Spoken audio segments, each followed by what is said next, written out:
Hello and good evening, everyone. Welcome to tonight's new episode of Primetime Gaming with Mr. Boomstick and Friends. And of course, I am your host, Mr. Boomstick XL, and we have a solid rocking show for you today. And of course, without the panel that is in front of you, we could not have a show. So of course, I want to get right into introduction so we can break down these topics that are going to fill up 2 hours of your Monday night, and hopefully you're going to be here for the long haul because there's going to be some bombastic opinions as well as incredible hot button topics to match. So let's start with our regular panel members. We're going to start first with our very good friend, the sniper who will shoot you in the face and is embarrassed to tell you about it. Please welcome the Tempest Son. What's up, Boom? I am very, very, very happy to be here again. I missed last week, so I'm rearing and ready to go. Man, I did something very, very special Tuesday, just like a lot of us here, and I brought back this 12 teraflop sexy monster of a console, and I'm playing one of my favorite game series of all time in 60 frames and 4K, and it's a beautiful. Beautiful. It is a beautiful thing. You know, it's funny. I didn't get a chance. This is the first time that we're meeting up and we're going to talk about the Series X, and not so much me because people have heard me talk about it, but we're going to get the panel's opinion on their Series X because I have yet to do a show with you since the launch, which was last Tuesday. But we're going to get into that in a second. We have a couple of big Sony topics, and one that has a lot of people in the industry talking, and Sony is not. So we're going to get into that in a second. Next up, our resident Cape Crusader, who put down his batarang and cape and cowl to be here for you tonight. Please welcome Cybernox. What's up, Boom? What's up, panel? What's up, chat? It is a good day for me. Okay, it's a good day for me. Why? Because your boy got his hands on a Series X. That's right, ladies and gentlemen. Let's congratulate. go. Right. Oh my God, I am so happy, and I gotta give a big shout out to Lexecutioner, Polygons and Pixels on Twitter. He had an extra one. He was able to hook me up with it. He knew that I was gonna. That was a sick name, by the way. Oh yeah, yeah. I love that. And he knew that I was going to use my Microsoft points. He's like, don't worry about it. Just send me the gift cards that you get with the point. He was phenomenal. He worked with me through it. It was shipped off today. I can't wait to get my hands on it. It's a good day. It's a good day, and it's going to be a good show. Well, I'm glad that you finally got your hands on a Series X because obviously it is the hot Christmas item that people are going to be looking for. Oh, and you know what? Microsoft broke some records. This apparently was the biggest Xbox launch in platform history. And we have numbers totaling over 1.4 million worldwide sales, which is big. And again, we don't have any numbers from Sony, considering that they are really in your face when it comes to numbers. It makes you wonder exactly how many consoles they shipped. Probably wasn't a lot, and most of them, based on what we've seen over the past 3 and 4 days, are starting to malfunction in ways that have a lot of people concerned about leaving their console on, even in sleep mode. But again, we're going to get to that in a second. Next up, our very loud mouth of a friend, all the way from the north side of Canada. He did a video showing off his amazing invisible PlayStation 5, and he had a lot of people talking. Please welcome the Mag. What's going on, dude? Well, good evening, Boom. Good evening, chat. Good evening, panel, and to our special guest, Everborn. It's always a pleasure to see you on our show. Thank you, good sir. And yes, I hope everybody enjoyed my PS5 unboxing video. If you haven't, please go check it out on Twitter. It's a lot of fun, and I may have had a few drinks when that happened. But anyhow, I am super excited. I'm super excited to be here tonight. I am full of fire, piss, and vinegar, so I am ready to go. Let's have a great show. Listen, it's great to have you here, and obviously, we're gonna get into your vinegar very soon, because I know that you have a lot to say. And someone that is who's making his return appearance also has a tremendous amount to say about the PlayStation 5. But we're gonna be talking everything in just a few minutes. Please welcome back to the show once again, the Everborn. Welcome to the show again, dude. Hello. Yeah, thank you for having me. I do have a lot of things to say about the PlayStation, but I have some even more surprising things to say about the Series X. I think it's going to be a fun show. I'm excited to be here. Cybernox, Tempest, Mag. I'm always excited to be here. So let's get into this thing, because I have some things to say. I was going to ask you, yes, sir, before you pinged me, I was going to ask you if I could come on sometime soon, because I have some things I need to get off my chest about these consoles. So, all right. Well, listen. Again, this is a conversational podcast, and you're going to have your time in the sun to get whatever you want off your chest. As you're going to notice, there are two people missing from the panel. Clowns may or may not be joining us this evening. He is handling some personal family business, and I'm sure that everything is going to be fine with him. And Gaming Forte is out of work and running a little bit behind, so he should be joining us hopefully by mid-show. But until those two gentlemen come back, we are going to lock it down. Now, one of the small things that I want to open the show with is, look, as a content creator, one of my personal favorite things to do is lift up others. It's something that I've seen my father do, and it's something that I incorporated into my professional life as a police officer and my professional life as a YouTuber. And lifting up others and seeing others succeed, and when they do in fact succeed, giving them a pat on the ass is something that gives me goosebumps, and it's something I wish more content creators on YouTube would do. I think that, yes, we do have to worry about our yard, but if you are confident in your work, if you're confident in what you bring to the table, to the community, you're not afraid of competition. You are not afraid to see someone else succeed. Perfect example is a guy like Boxer Bear. Now, this is a gentleman that did not have a footprint, and I'm happy to say that my very, very, very small show gave him a platform, and he has exploded on the scene, and he has seen more success in 2020 than he could have ever imagined. Now, that is due to his talent, not to Boomstick. I simply gave him the platform. He took the ball and ran with it. Very similar to what was done for me with Mooch on Crossfire. Now, Crossfire is a show.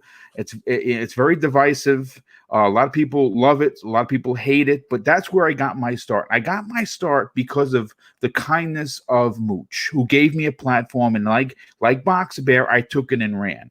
And you might be saying, well, where is Boom going with this conversation? Well, the one thing that Microsoft is known for in the video game realm is for congratulating others. And they go out of their way to make sure that not only the community know that they're congratulating another competitor, but that competitor feels special. And the reason why I bring this up is because of a small little thing. And again, this is you're probably only going to hear about this on this particular show. And I thought it was worthy of a conversation. And on Thursday, we had the release of the PlayStation 5. And of course, like clockwork, Microsoft went out of their way to congratulate Sony not once, but twice. And this is what they had to say. And this is coming directly from the official Xbox Twitter account. And this is how they responded to Sony's big PlayStation 5 launch on November 12th. And they said this: generation after generation, it's a pleasure to game alongside you. Happy launch day, PlayStation. And this was followed by a thumbnail statement that said, congratulations on the launch of the PlayStation 5, Sony. Now, that's pretty interesting, right? And that's pretty much what you would expect from Microsoft. Listen, they're in third place. They are still in third place, but they still know how to be like morality means something to the corporation, even though they're like a conglomerate. They still go out of their way to congratulate Nintendo when they have a big release. They still go out of their way to congratulate Sony when they have a big release. Well, here, what's interesting, and it just goes to show you that Sony is they're like a bunch of robots at PlayStation. And I got to be honest with you, based on their initial response to Microsoft's launch of the Series X and S into 40 countries, which entailed 12 of those countries having Xbox All Access, they simply responded with a gift. No words, no congratulatory words saying, hey, great job on launching 2 consoles, not 1. Good job, Microsoft. They simply put a GIF with Jax from MK11 playing a trumpet that said friendship. And that was it.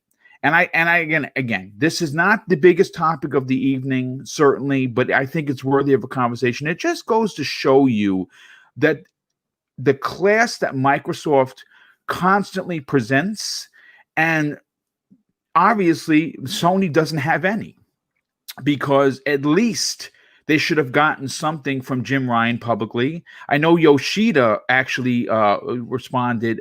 I think he responded publicly, but I just think that, when you have the 2 accounts, the Xbox account doing all of this to congratulate Sony, and the way that Sony congratulated them first, even, and I thought it was insulting, to be honest with you. And Microsoft still responded on Thursday, 2 days later, with both of those tweets. Let me go to the panel. And again, not the biggest topic of the evening, but worthy of a conversation. Mag, let's go to you first on this. Listen, we know that Sony could be very, very dry, but I think that this was the extreme of being just a robot. I mean, for all we know, a sock account could have easily just tweeted that. Not even a human being, for Christ's sake. Yeah. This seems to be the way, and that was something I just talked about last week and sort of touched upon a few times, is that we don't really identify with Sony in terms of, the people behind the corporation. We just kind of see Sony. It's just the corporation. That's all there is to it. Whereas Microsoft, again, like I said last week, we know all the people that work there. We know all the executives. We know all their names. They're out there in social media. They're out there talking to the fans. And when something good happens for the other side, instead of being douchey about it, they're like, hey, guys, congratulations. And people could say, okay, well, Microsoft's in 3rd place. Why are they always kissing Sony's butt? And I'm like, excuse me, Microsoft is a $1.7 trillion company that could buy Sony out 50 times over if they wanted to, right? And if they wanted to do that, they could. But they just say, hey, guys, congratulations. It's all about, fair competition. It's all about, the whole system, free marketing, that whole thing, and when Phil comes out and does that sort of thing, he comes out himself. It's not Microsoft. It's Phil or Aaron Greenberg or Matt Booty or even Major Nelson or one of those guys. And they'll come out, personally and come out and say these things, And then when Sony does something like that, it just shows exactly what they are. Ice cold corporation. Why didn't Jim Ryan come out and say something? What was the guy before, the guy that disappeared, like what's his name? Like Jimmy Hoffa. Yeah, like they Jimmy Hoffa disaster. What was his name there? I always forget his name. He was actually pretty personal. Yeah, he was actually Layden? You're talking about? Yeah, that's Sean it. Layden. Sorry, Yeah, I don't know why the name escaped me. Yeah, Layton. He was a very personal dude. I like Sean Layden a lot. I really did. I thought he was great for Sony. I really did. He really was good for Sony, and he had a face and a name, a face to the name. You know what I'm saying? And so he was out there. He would talk to Phil. He showed up on stage that one time when they had all the 3 heads there, and it was great. But now you look at this situation, it's just Sony's like, yeah, okay, just send out a GIF and whatever. Just keep, let's just call it a day. And by the way, something else that just happened about 10 minutes ago, by the way, and this is going to tie into this. Alana Pierce just announced what her new job is, because she wasn't allowed to talk about it. So she just announced that she is officially a writer for Sony Santa Monica. Oh, really? Yes. She just showed it right now. Like, honestly, like the show just started. I just happened to glance over Twitter and I saw it. Well, guess who responded first? I'm not even kidding you guys. Phil Spencer. Of course he did, because that's how Phil is. Yeah. Yep. And he said, congratulations, Alana, on the new position. And of course, Alana was like, oh, thank you, Phil, this and that. He was right there. He was the first person to say something about it. I didn't see Dance Moves saying anything, or like, why doesn't he show up and say, hey guys, listen, welcome Alana to the family, this and that, give you that sort of, that community feel. That's something I was preaching a lot last week, community feel. And it all ties into what you're talking about here, Boom, about this. If there's no community feel with these guys, it just seems like that closed door sort of thing. And then, a conveyor belt rolls out their product and that's it. So you don't really feel like you're part of something unless, of course, the gaming community, they create their own community. But the people who literally thrive off of your money don't seem to show any interest in not only the fans, but they don't seem to show any interest in the other people in the industry, the other competition. Microsoft's not trying to squash you. Why are they always running scared? Microsoft could have crushed you if they want to. They could crush you tomorrow if they want to, but they don't. So, it's all about healthy competition to keep the ecosystem alive and well. And in order for that to happen, all of the three big, Nintendo, Microsoft, and Sony, they all need to do well, right? So why can't you just open the doors a little bit? I don't know. Maybe I'm overanalyzing it a little bit because that's kind of what I do. I'm Italian, for crying out loud. That's what we do. We overanalyze anything. But I'm just saying they could have done something a little bit more personal, a little nicer. That's all I had to say. No, I agree. Everborn, what do you want to respond to this? I mean, again, not a big topic. Not going to take a lot of time to start the show. What are your thoughts on this? On how cold Sony seems to be when it comes to congratulatory hip hip hoorays for other people. So before I respond, let me just give a quick disclaimer.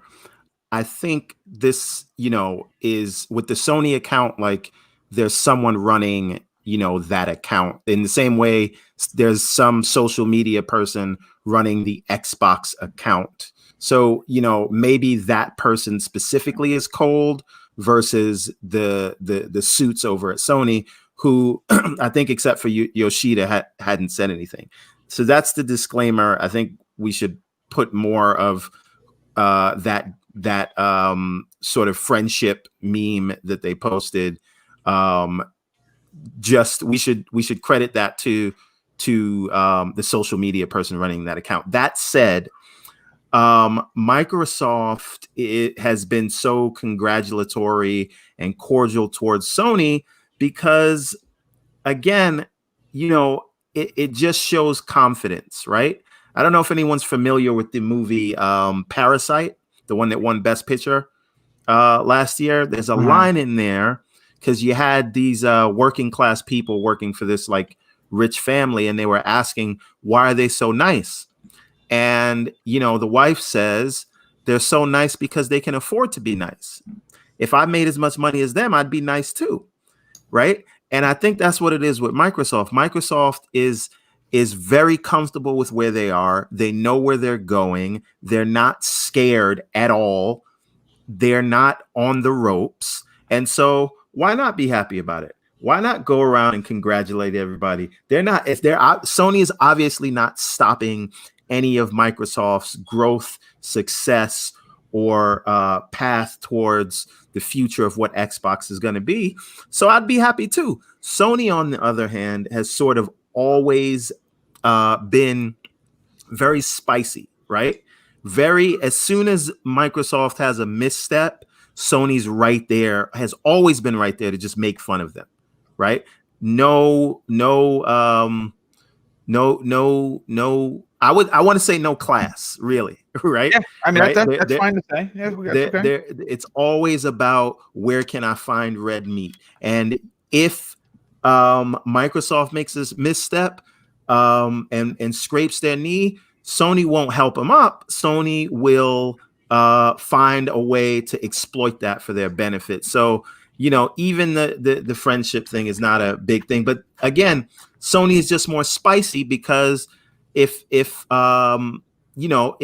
PlayStation doesn't work, so the whole company is dead, right? Xbox is like a side business that's getting a little more love for Microsoft. So, they're sitting pretty. Who cares? We'll buy a studio. We'll pay your salary. We don't even need a publishing arm, but we'll pay you anyway because we can afford it. So I'd be happy if I was worth $1.7 trillion too, right? So, it's not a huge deal, but I think we just have to look at who's running the social media accounts and just look at Sony's history. And I promise you, if something happens with Game Pass or anything, you will see Sony right there laughing like the bully from The Simpsons. Ha ha! Right? They'll do it. So I love it. That's just sort of what'll happen. But no big deal. But just remember who we're dealing with is all I'm saying. No, and that's a great point. Tempest, let's get your opinion on this. Not a big topic, but an interesting one. I wanted to get the feel. And as we wait for people to, we close in on 300 people here. If we could start off with something small, what are your thoughts on this? Is this something is a big deal?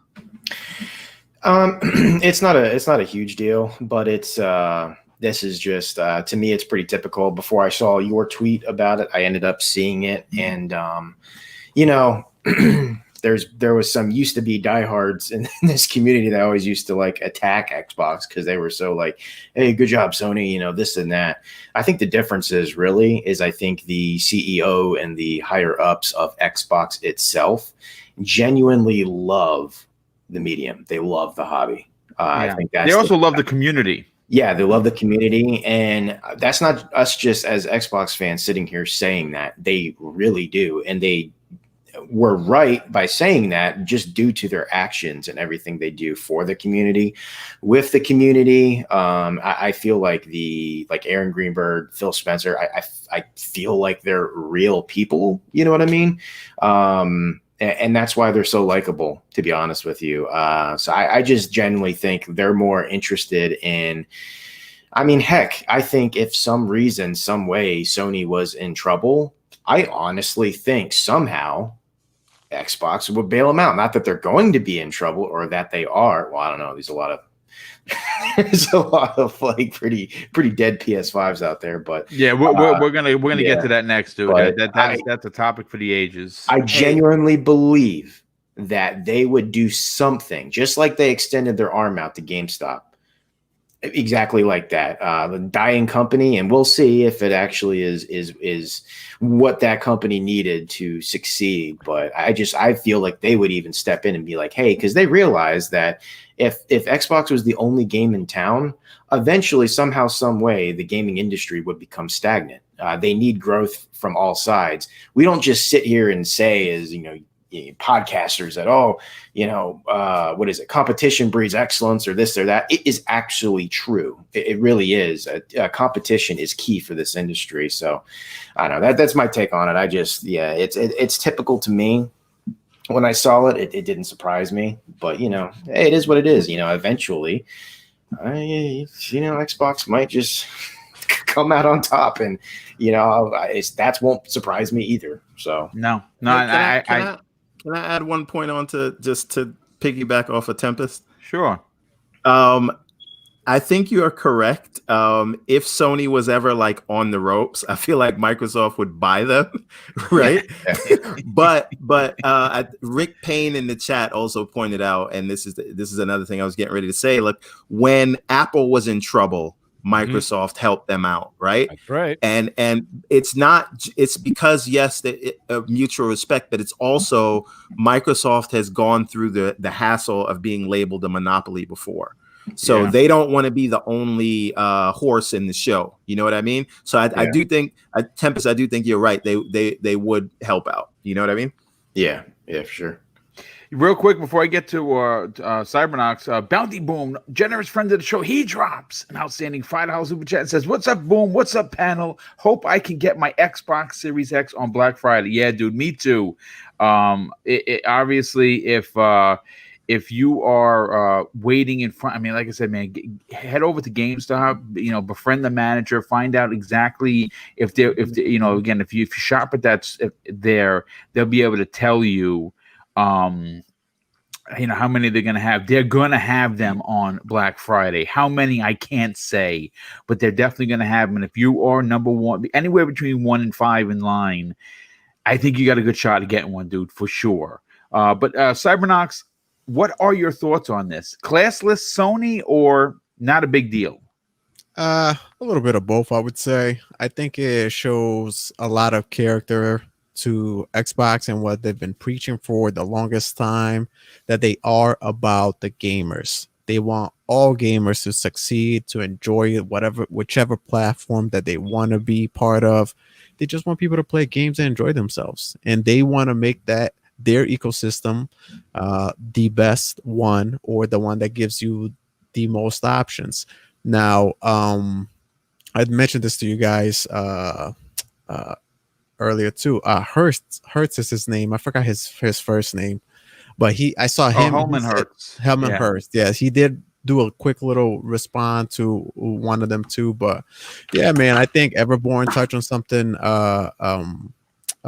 earlier too that plays into this. You know, these social media accounts, they're you know, the person that's running them at that point can have a different mindset than someone else has. You know, you can see that Xbox UK, for instance, they were quick too to do a couple of jabs. You know, when it was the turn your Xbox Series X, this is how you turn your Series X sideways. You know, you could just put on Xbox UK account is spicy.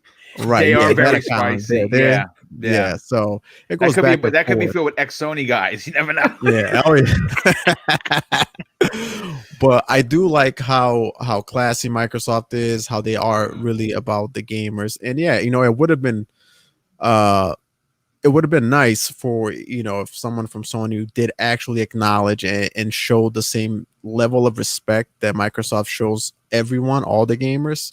But yeah, I think it's just one of those things that I don't pay too much attention to it, just because it's been that way for such a long time, and I don't see them changing their ways anytime soon. Whenever Born mentioned, you know, if Microsoft had a scrape on their knee, I can actually see Sony with a freaking, you know, yeah, exactly, to make it feel better, coming right back with a, you know, freaking roundhouse kick to the back of the head, bow, go down real quick, you know. So yeah, man, Phil's been awesome. Aaron Greenberg, Larry Herb, the whole team at Xbox, they've always been congratulated, kind of like what you just said about Alana Mag. You know, they're there, you know, looking at everyone that's actually, you know, part of this industry. They listen to a lot of these channels more than you think, and they're there, you know, just supporting the community and thanking them all the time. So yeah, I can see it from both sides. And then Mag, I think, had like the perfect message. We get to know the Xbox executives like day in and day out, as on Sony side is more corporate, right? It's more cold. It's more they're cold as ice. Yeah. So, you know, yeah, I don't think it's a big deal, but it just shows the level of how these two companies actually carry themselves forward. Yeah, absolutely. Now, what I want to do is I want to transition, or segue, if you will, into the PlayStation 5 shenanigans that's going on. Look, I'll say this: when new hardware is released, there is a percentage threshold that is considered acceptable by retail standards, and a defective retail standard is considered about 3%. Which would be fair, because when you have production electronics come off a production line, you're going to have malfunctions. I mean, that's a reality that happens in every business. It happens in TVs, game consoles, phones, you name it. You have that acceptable threshold of defects. But I got to tell you, folks, with the Series X and S, we saw some people, a perfect example, Invader Gaming, had to return his Series X. Thankfully, he was able to get another one because I believe it was something with the machine making either too much noise, or it was something was wrong with the machine. He had to return, and he was able to get another one. And you heard a few hiccups with the Microsoft Xbox Series X and S, and then it got put to bed, and everyone's been enjoying their consoles. But the last few days following the Thursday launch of the PlayStation 5 has not been so good for PlayStation owners. And the sheer number of outlets, including game journalists, content creators, and a very vocal gaming community, have reported huge system crashes and errors that have many instances bricked people's consoles. And here's the thing. It's starting to become larger and more widespread. And what's interesting, and I think also very concerning, is that as of this show, Sony has not responded to these claims publicly or what they're going to do about them. And what's interesting is, I kind of want to jump into the time machine for a second. On September 14th, Bloomberg reported that 1 out of every 2 PlayStation 5 SoCs were bad, forcing Sony to lower their production goals by nearly 5 million units by the end of the fiscal year, which is March 31st, 2021. And here is the direct quote from that Bloomberg article. Sony has come up against manufacturing issues such as production yields as low as 50% for their SoCs, which has now cut into its ability to produce as many consoles as it wishes to have available at launch. Now, here is where we get crazy, folks. And, when you prepare for these shows, you have to pull articles. And when you pull these articles, you have to make sure that they are from not only reputable places, but I like to double and triple check exactly what these articles are reporting. So that's what sometimes, like a topic like this takes a couple hours to write, because you kind of want to get the information that I'm going to be putting out there correct. And this is the long list of known issues that are being reported. And this is not just being reported by JoeBlow.com. These are IGN is reporting them, and Kotaku is reporting them, and GameSpot and Game Informer, and everyone under the sun that writes for gaming, media has been reporting that the PlayStation 5 is not faring well versus the Series X and S when it comes to malfunctioning units. As a matter of fact, all you need to do is type in PlayStation 5 glitches on Twitter, and you will get 1,000 pictures or videos of people playing a numerous amount of games where the graphics are broken. And when the graphics are that broken, that means that there's something wrong with the machine. Now, I'm going to read the list, and then we're going to get into it. And we're going to start, of course, with Middle Age first, because he's going to go into this deep. He's been simmering since yesterday, and then we're going to go right into Everborn, because Everborn has a lot to say about this. But here is, and again, I could have added double this list, but we're on a talk show, so we have to keep it relatively sane in the list that we have here. And I'm just going to read it verbatim. These are the known issues, folks. Do not unplug your PlayStation 5 during any type of transfer when it comes to data. Now, that's pretty standard fare. Do not use an external hard drive. Do not use rest mode. It will brick your system. Stick with Wi-Fi and do not use a LAN cable. Pretty ridiculous. Use the HDMI cable included with your PS5 and not a third-party cable. Okay, that's strange. Turn off TV functions that automatically turn devices on and off. It could brick your system. Putting your PlayStation 5 into rest mode while playing Spider-Man and Miles Morales will brick your console with you unable to power it back up. Ongoing power issues on the PlayStation 5 while playing new games. So far, 115 plus backward compatible titles receiving warnings that state you might experience unexpected game behavior while playing this PlayStation 4 on your PlayStation 5. Issues with data transfer after initial setup. Many next-generation games not working or having major graphical issues while in progress. And this is the list of the games so far. Godfall, Black Ops, AC Valhalla, Dirt 5, and many more. Games that are stuck in download queues that you can't get them to stop, which is pretty incredible. Now, Mag, listen, this list could have been as long as my arm, but like I said earlier, a few moments ago, this is only a 2-hour show. and we have to get into this. My question is, with this many malfunctions, this many reported defects that are happening to the PlayStation 5, why hasn't Sony responded? And more importantly, because we don't have an official number of, see, like for instance, we know Microsoft shipped 1.4 plus million consoles through on Tuesday. We know that they're closer now to 1.5 million. It's the biggest platform launch for Xbox. We have no idea how many consoles shipped for Sony. More importantly, we cannot determine how many of those shipped consoles is defective, but the list of different avenues that are coming in with their broken PS5s is starting to stack. Where is Sony, and why aren't they responding? I want to start by asking a question, actually, about a statement that I want to make. And my statement first is that I own all PlayStations. I own more games and accessories than most people. Yes, I'm primarily an Xbox guy, but I adore my PlayStation. I hate Sony, but I love PlayStation. And now that statement / disclaimer, whatever you want to call it, is out of the way, it's time for my question. And by the way, this is a rhetorical question, okay? I actually don't need an answer.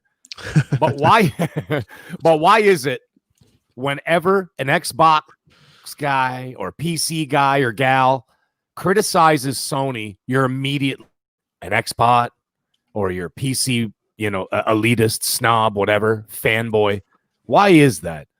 Why do we, and I want everybody in the chat to listen closely here, why do we as a gaming community have to make disclaimers before, in order to justify our thoughts and criticisms? I think that tonight, enough is enough. And this is not just because of Sony. This goes for Xbox. This goes for Nintendo. This goes for PC. Okay? This goes for all of them. Okay?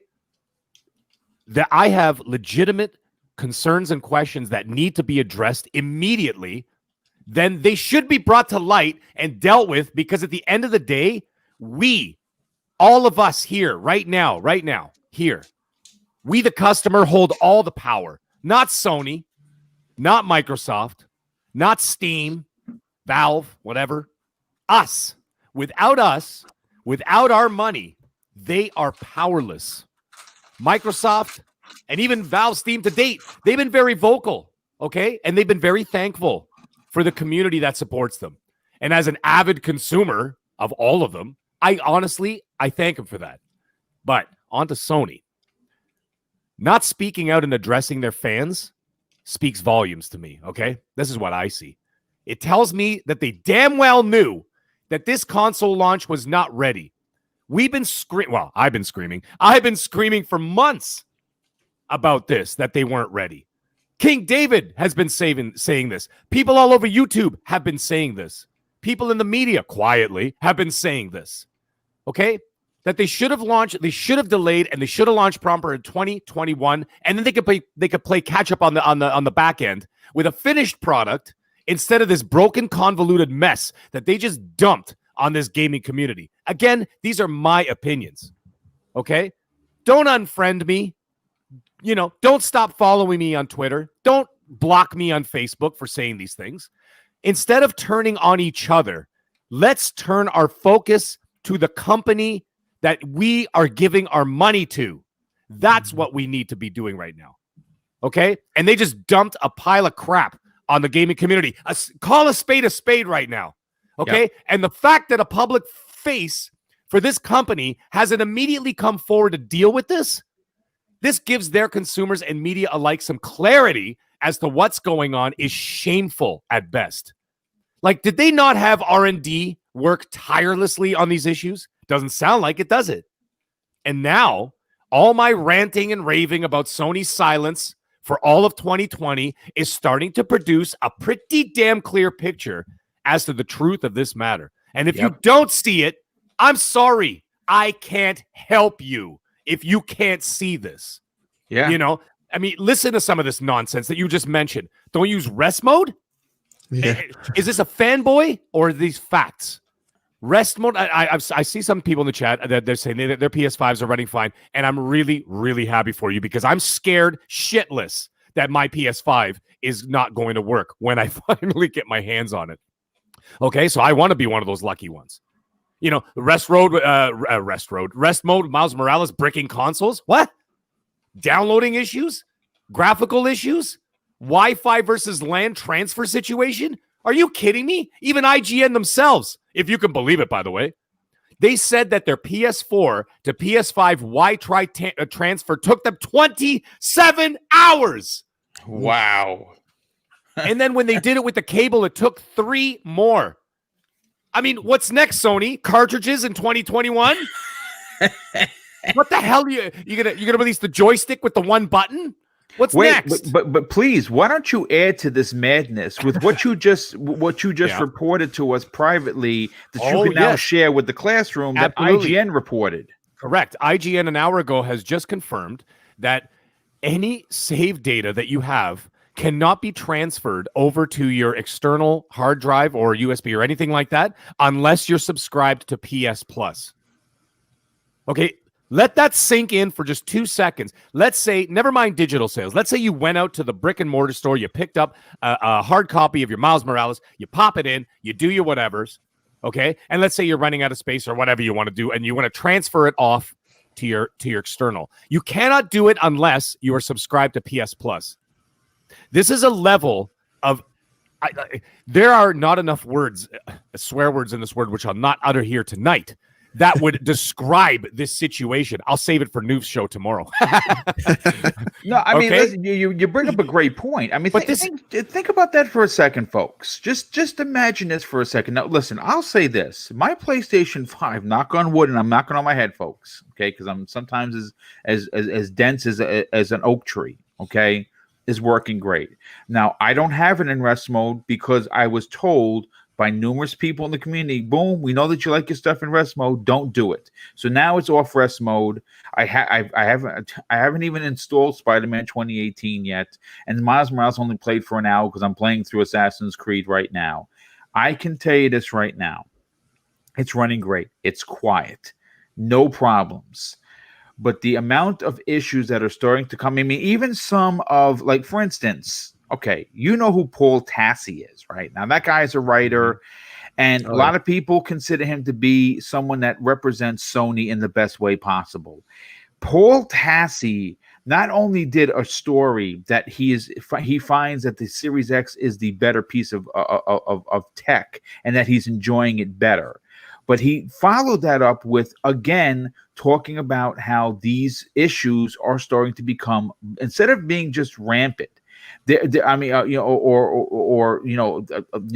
fart in the wind. These are starting to become more pronounced, and more of the gaming community is starting to now find that their consoles are breaking. But besides the console breaking, besides the defects that are coming in on a level that I don't think we've seen in quite some time, what Mag just said is pretty incredible. If you are not, I get whenever on sale, I'm paid up for another 2 or 3 years for PlayStation Plus. I have the cards because I buy them when they're $30 a piece or $34. I buy 2 and 3, so I don't have to pay full boat. So I'm okay. So I have PlayStation Plus, no big deal to me. But if you are someone that barely had enough to buy your PlayStation 5 because of the world that we're in, and you were able to get Spider-Man Miles Morales, and that's the one game you got. If you have to, for whatever reason, move that data, you are literally locked behind a paywall. If you don't have PlayStation Plus, you cannot move that data. I have never fucking heard anything like that in my entire life as a gamer, and I've been gaming since '78, folks. I don't understand it, Mag. Did you guys hear Cognito's story yesterday on ILP? No, I did not. So there are a few games that he has gone for the platinum for, and that was Ghost of Tsushima. And he thought, because on Xbox your cloud saves automatically. Yes. So I feel so bad. He turned in his PS4, erased everything, you know, and he didn't manually upload his save to the cloud. So when he got his PS5, he went to go try and now I'm paraphrasing here. He went to go and, you know, get on Ghost of Tsushima to try and play it, and nope, he would have to start from scratch. Okay, you know what? Manually he didn't manually save his or upload his save to the cloud. Perfect. You bring that up. Like, are you kidding me? Like, perfect. Xbox, you bring that up. Xbox. Listen, I can be playing on xCloud upstairs. Okay, I can get off xCloud. I go to my Xbox downstairs. Boom, it's right there. My save. Everything syncs. It's automatically saves for it. Like, we're 2020. You know what I mean? Some of these things should be. I mean, and I've said it before. I think because we've like the Xbox system is my preferred console of choice, it kind of spoiled us a little bit to a lot of everything else. Like, but it just makes sense. You know what I mean? It's tough, but go ahead. I didn't want to cut you off, Mac. Go ahead. No. It's all good. It's all good. I'm just like Michael Myers. I was lying on the ground. Everybody thought I was done. I just rose back up because I'm still not finished here. Let me tell you something. I'm glad you brought that up, by the way. You know, I read your mind. It's 2020, right? Tag me in. Exactly. Okay. My Xbox transfer took 5 seconds by pressing the screen on my cell phone, by the way. Voila, ready to rock. Because you know what? I sold all my consoles 3 weeks ago. I didn't need them. All I did, same thing with my wife. She got her Series X, turned it on, punched in the 8-digit code on her phone on the app. It was so easy, dude. It was done. And she goes, "That's it." And I go, "Yeah, that's it." I go, and I have another. By the way, I have another PS4. I got rid of one PS4. I got another one, and it's sitting there, and I can't get rid of it because I don't know if I'm going to have to physically attach a goddamn cable to the PS5 like it's the Nintendo 64 era. Okay. What the hell are they doing? Anyways, within 30 minutes, I was gaming. No issues, no fuss. Yeah, okay, it took hours to get like all the other games in there and everything else just to re-download everything, okay? But still, my console was up and running. I didn't have to attach an Xbox One to a Series X through Wi-Fi or LAN, be signed in. Oh, that's the other thing. And then you got to be signed into both and all that nonsense. I mean, what kind of an infrastructure is Sony running over there? And my next question would have been, by the way, where's the outrage? Well, slowly but surely, as I predicted, once the PS5 was officially out in the wild, these issues and unanswered questions that we've all had as gamers and consumers will start to rear its ugly head. And guess what? They are.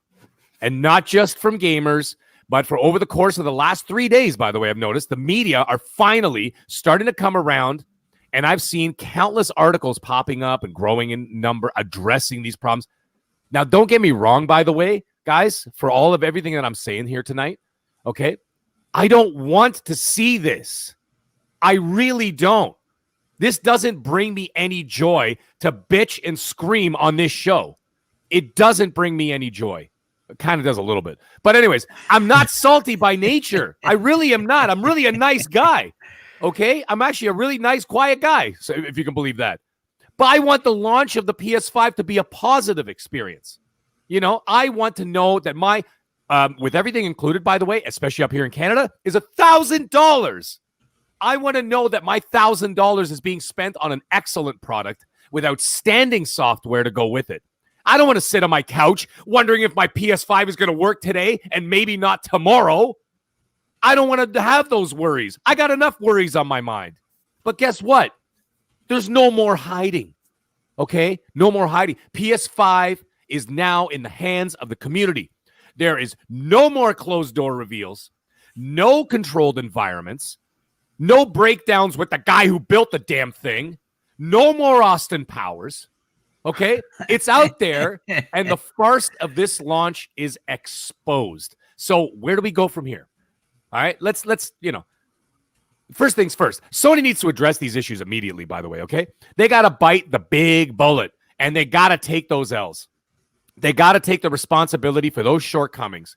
You got to apologize to, an apology, from Sony to the gaming community at large. Get in front of this and fix it. All of it. Okay. Yeah, I don't know how they're going to do it. Well, I mean, there are literally so many different issues going on with this console. From even if it takes them everything, months. it's gonna it.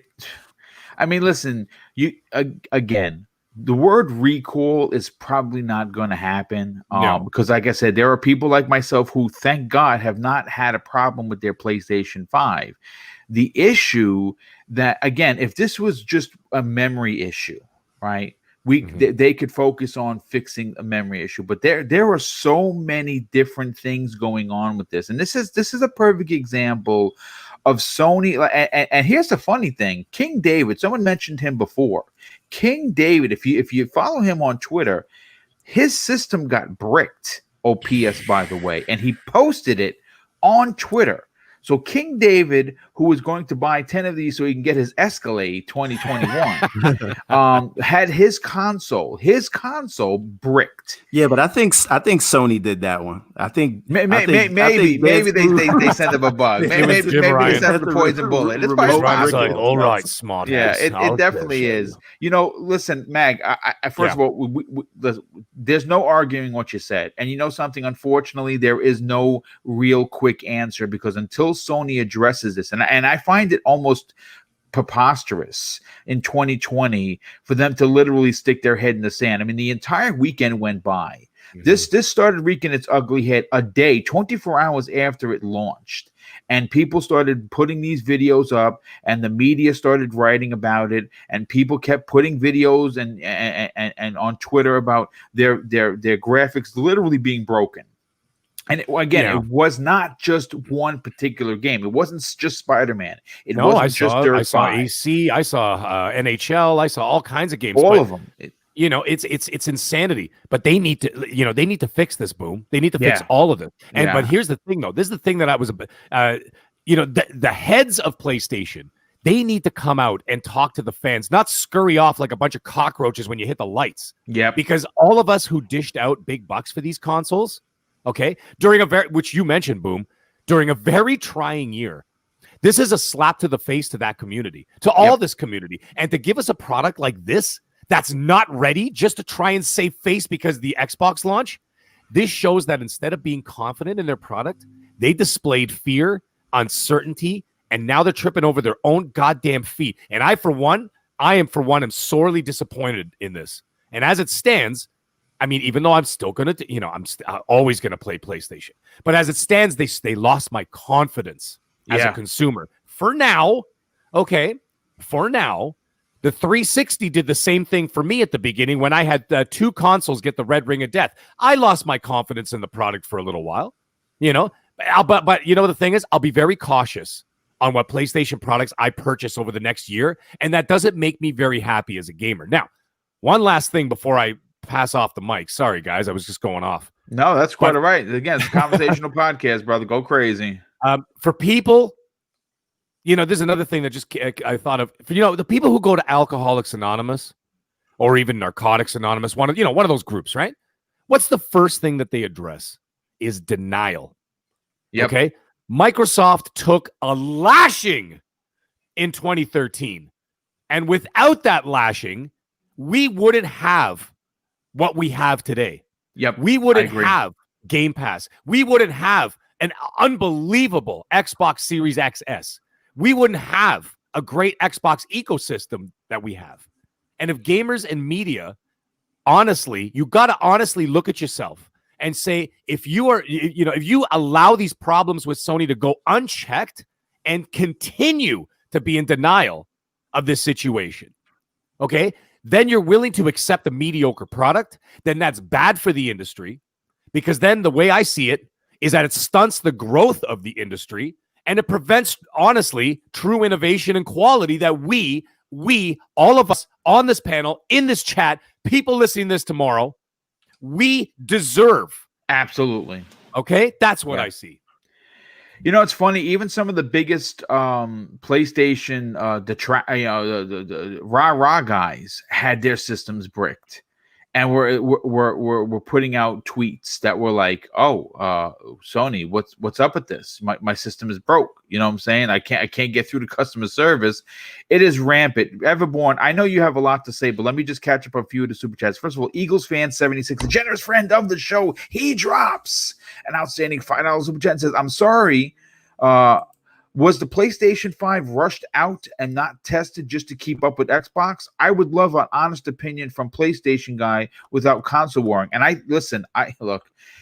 I can't say for sure, Eagles fan. What I can say is that King David and I have had the conversation, and we are both in agreement that the reason why what Sony did is considered in the industry a quote unquote soft launch, not an official launch, but a soft launch. And I say that because Microsoft, when the 19th comes, will have launched their consoles with an S in 41 countries.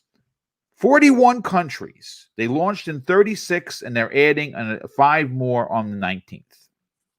Sony released into 7 countries. This is a roles reverse from 2013.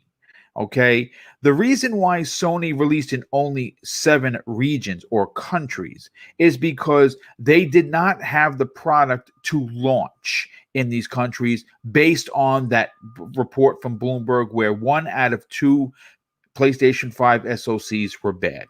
And they didn't want to admit it. Okay, they did what's considered a soft launch. And that is why there are so many problems with this console, because it was not tested the way it is. And when you overclock these consoles the way they're doing it, you're going to have malfunctions. And that is exactly what is happening, especially when you're starting to see that list I put together.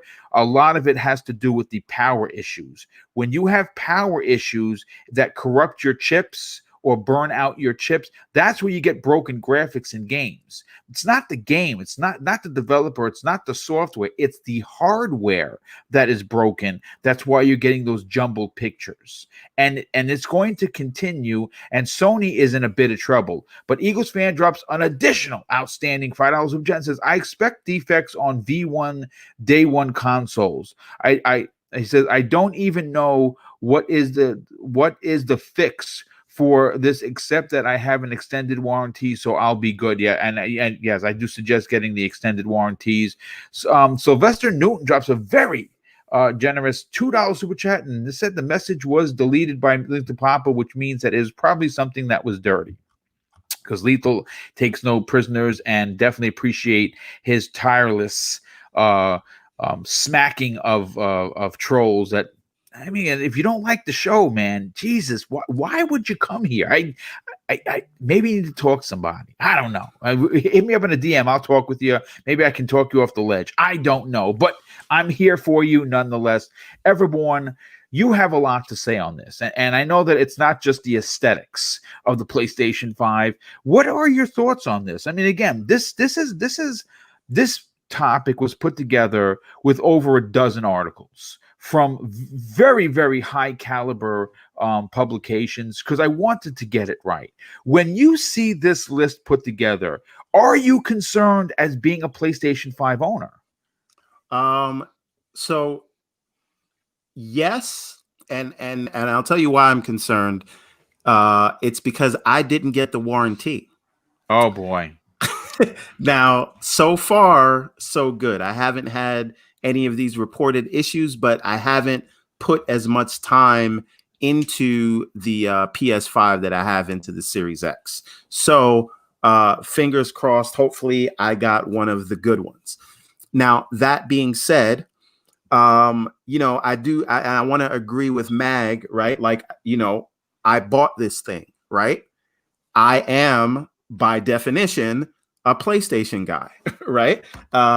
Now, I also bought this thing, right? So I'm also, by definition, an Xbox guy, because I own these consoles. We're not in a cult, right? We all play these games. We love games. We play them. So whatever your opinion is on a $500 box that you bought is valid. No need for a disclaimer, even though that's a disclaimer, right? Now, that being said, what did we expect, right? Because if you're waiting for Sony to come out and say something publicly, I hope you're not holding your breath because you're going to die of this asphyxiation, right? They are not going to say anything because it's worked out for them very well. They have an army, like how Beyonce has the Beehive, like Sony has whatever you want to call them.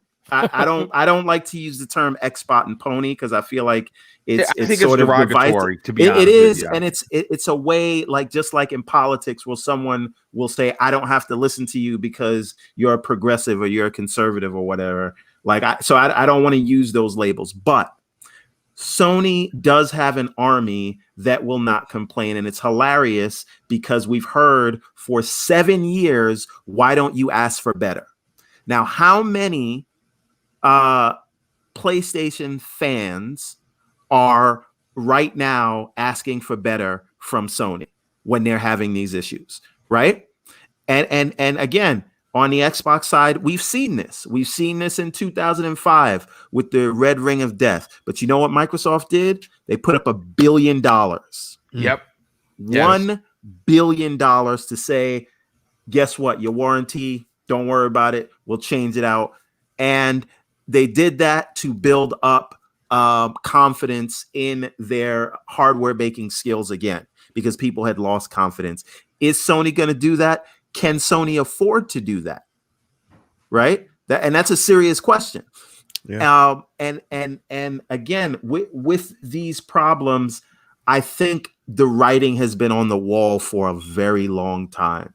Right? Think about how everything was done at the absolute last minute, from the beginning of the lead up to the next generation. It's all been why hasn't Sony said anything?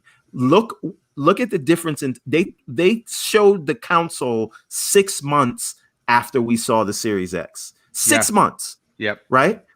When did they put the console in people's hands for a teardown? Wait, they didn't. There's literally someone with a PhD in engineering that had to do the console breakdown for us, right?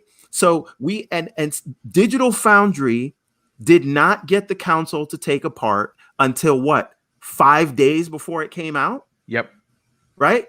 So at what point do we say, hey, this smoke, where there's smoke, there's fire? Right? And guess what? If you don't think there's fire, try and breathe in some smoke. That'll kill you too. Right?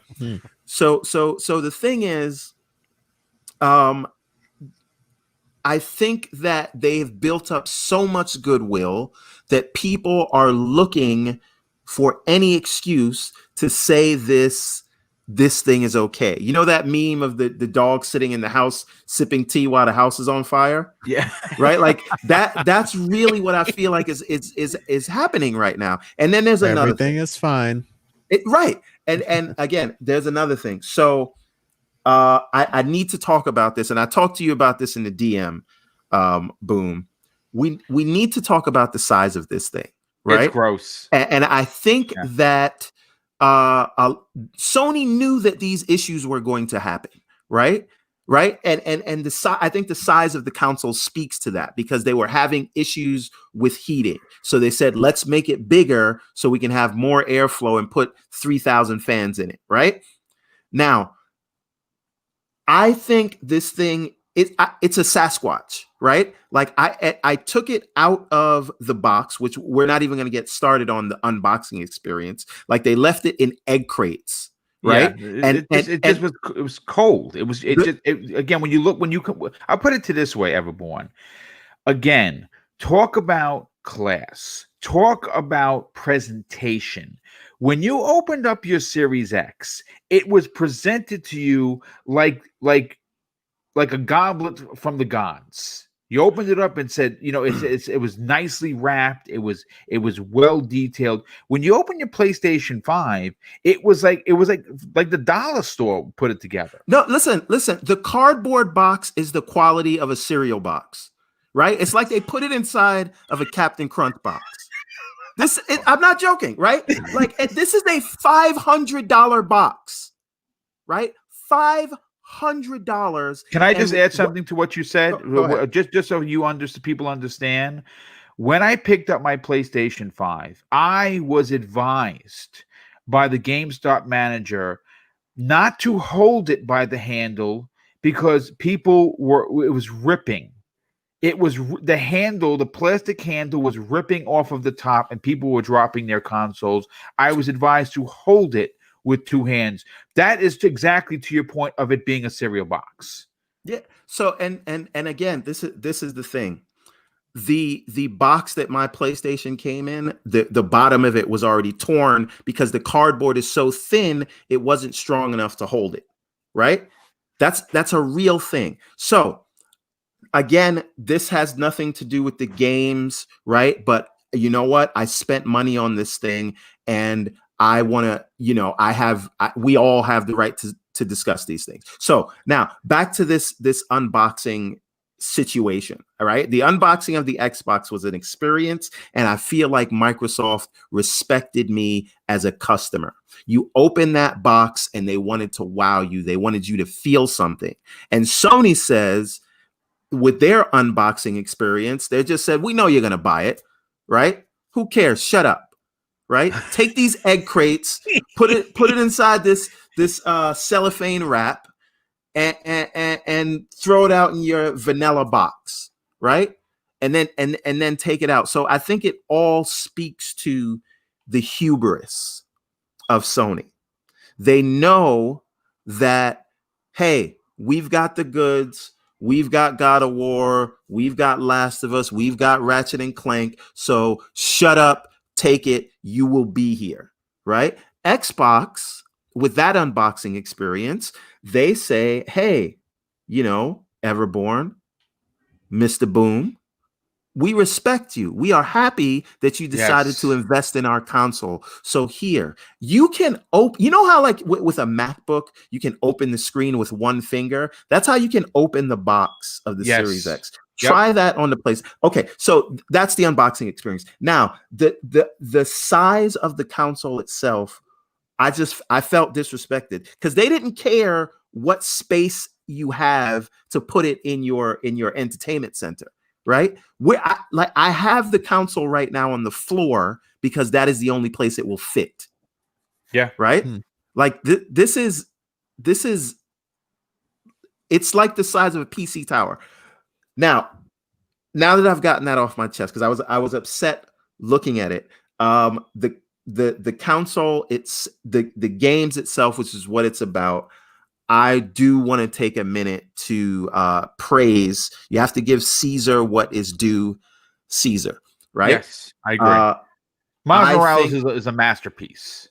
Yeah, and I'm sorry, Astro's Playroom is fantastic. That, among everything that I've been playing in the last week and a half, that game is the one that put a smile on my face the most times, right? I think that I would love to see it expanded to more than really a tech demo, but I really think that's amazing. So I think believe it or not, I'm enjoying Sackboy. A lot of people passed up. I'm gonna get that. Yeah, it's actually quite. If you like platformers and you like I have a Sackboy character, part of my the shelf that's right above my head. I actually like Little Big Planet. I mean, again, I didn't build anything for it. I played other people's stuff during the PlayStation 3 era, but I like the character, and I think it's a great game if you like platformers, especially if you have kids. Yeah, I don't like the name, but I like the character. Okay, yeah, that makes sense. But so all that being said, I find myself coming back to the Xbox more and more, and we'll get, because I know we're going to talk about Xbox some more soon. Yes, so that's the second half of the show. Yep, my experience with both, but I really just want to highlight another thing. Can we talk about the controller for a second? Do we have time? Sure. Save it for later. Yeah. So I want to talk about this controller because it really feels like Sony to me. So the Xbox controller is just the standard, right? Whether you're on PC, whatever it is, it's and that's why they didn't change it much, because it was where it is where it needs to be. And to me, Sony has sort of finally stepped up to the plate. That said, I would really like to know if developers are going to take advantage of the DualSense controller in the way that it's done in Sackboy, right? Because I mean, you mean an Astrobot, because in Sackboy Astrobot. Yes. And I think that's actually pretty odd. We were talking about that with Tempest Sun. The Sackboy does not take advantage of the controller at all. Here's the thing: I don't think that's odd, and I'll tell you why. The DualSense, what is the new? There's a lot of features to it, right? But it's always had a touchpad. It's always had the 6-axis accelerometer, right? This one, the newest thing here are the adaptive triggers, right? And Xbox has had the rumble triggers, and it's not to make a comparison, but it's just say history tells us that developers do not use these things. So I really want and hope that people and developers use these features the way that they are implemented in Sackboy. Sorry, Astrobot. I keep confusing the two. And if that doesn't happen, then all of this is for naught. So until we start seeing that, we just have to judge the controllers on how comfortable they are to hold. And right now, because of the joystick placement, I will still give the edge to the Xbox controller because I'm judging on comfort and playing for hours and hours until I see the features on the DualSense become a standard. Once that happens, I think we're having a completely different conversation. But right now, I still give it to the Xbox. But that's it. That's my PS5 rant so far. I say this as an owner of both of these next gen consoles. That's it. And you bring up some fantastic points, Tempest. So let's get your opinion on this, because obviously, you know, you have your own business, right? So if you were to go and do the work on someone's vehicle, and someone came to you with this long list of complaints, you'd have a problem. Yeah. And if you didn't respond to the person that paid you the money that to do what you do, you would have even a bigger problem. And right. I know that there are a couple of PlayStation centric dudes in the chat. And of course, you know, you are always welcome here. But if you are willing to put your head in the sand and not say that there's a problem, because I see people like, well, there's problems with the Xbox. No, there's not. There is a handful of reported problems. This list of that's growing by the day is something that you cannot compare the issues that Sony is currently having with their consoles that are bricking on a regular basis to the few hiccups that Microsoft has had. I'm sorry, if you want to get in that boat, then you can cruise down the lake by yourself, because I'm not getting in on that trip, on that ship. Right. For you, is this something that not only is concerning, but what are your thoughts on Sony not responding publicly about it yet? I think it is completely unacceptable. I can't speak from experience. I don't have a PS5. I will not be getting one for a while, apparently, for numerous reasons. I just, it's terrible, honestly. Unacceptable. It's terrible. You know, we get on these podcasts, you know, every week and talk about the possibilities of this and that. And quite a few of us were saying it seems like they're not ready. And we kept asking questions like, why are they so quiet? Why aren't they showing it? Why aren't they doing this? Why aren't they doing that? And of course, a lot of, I don't know if I want to call them Sony apologists, but for lack of a better term, Sony like apologists were like, oh, you know, they didn't show it this early before, yada, yada. And well, it comes to find out that the thing was out for a day or two, and it wasn't one or two. You are right. I was just in like a text message group with a couple of my friends, and we always, you know, bicker back and forth about, you know, different stuff, and gaming's one of them. And one of them's like, well, I mean, the Series X and the PS5 are having issues. And I'm like, yeah, no. I'm like, when you really look at it, it is like a very small handful of incidents that I've seen on Twitter and stuff like that. And some of it, does seem like annoying. Like sometimes there's an audio glitch here, or they might have to reset their console because the audio wasn't working for a bit. You know, stuff like that. Irritating, shouldn't happen. But when you look at the PlayStation side of things, like I made a tweet and I was honest. I was like, why does it seem like the majority of people that own one of these things right now, the majority, not a minority, but the majority of people that own these things are having issues, legitimate issues. And it's not where they're placing the console. It's none of that stuff. It's just they're bricking, sleep mode. And like everybody's saying, well, just turn off sleep mode. You might avoid some of these issues. That is a function baked into the console. There is no way in the world that that's acceptable for something like sleep mode, which we've had forever, right? To have to try to turn that off. That's just not right. You know, it's bad, man. It's bad to the point where I don't know what they're going to do. Clearly there is something wrong. I don't know if they can patch these issues with a firmware update. I don't know. But yeah, it's looking nasty out there. And I don't know. I know for myself, you know, in comparison, all I have is the Series X, and honest to goodness, it has been nothing short of perfect for me. And I know a lot of the things, if the PS5 wasn't having these issues, are very comparable to what I'm experiencing with the Series X. I think they're both good consoles, you know. It's just man, I don't know if they skimped out on parts, or I can't tell you. And at the end of the day, we know they skimped out on the box. The box, sorry. yes.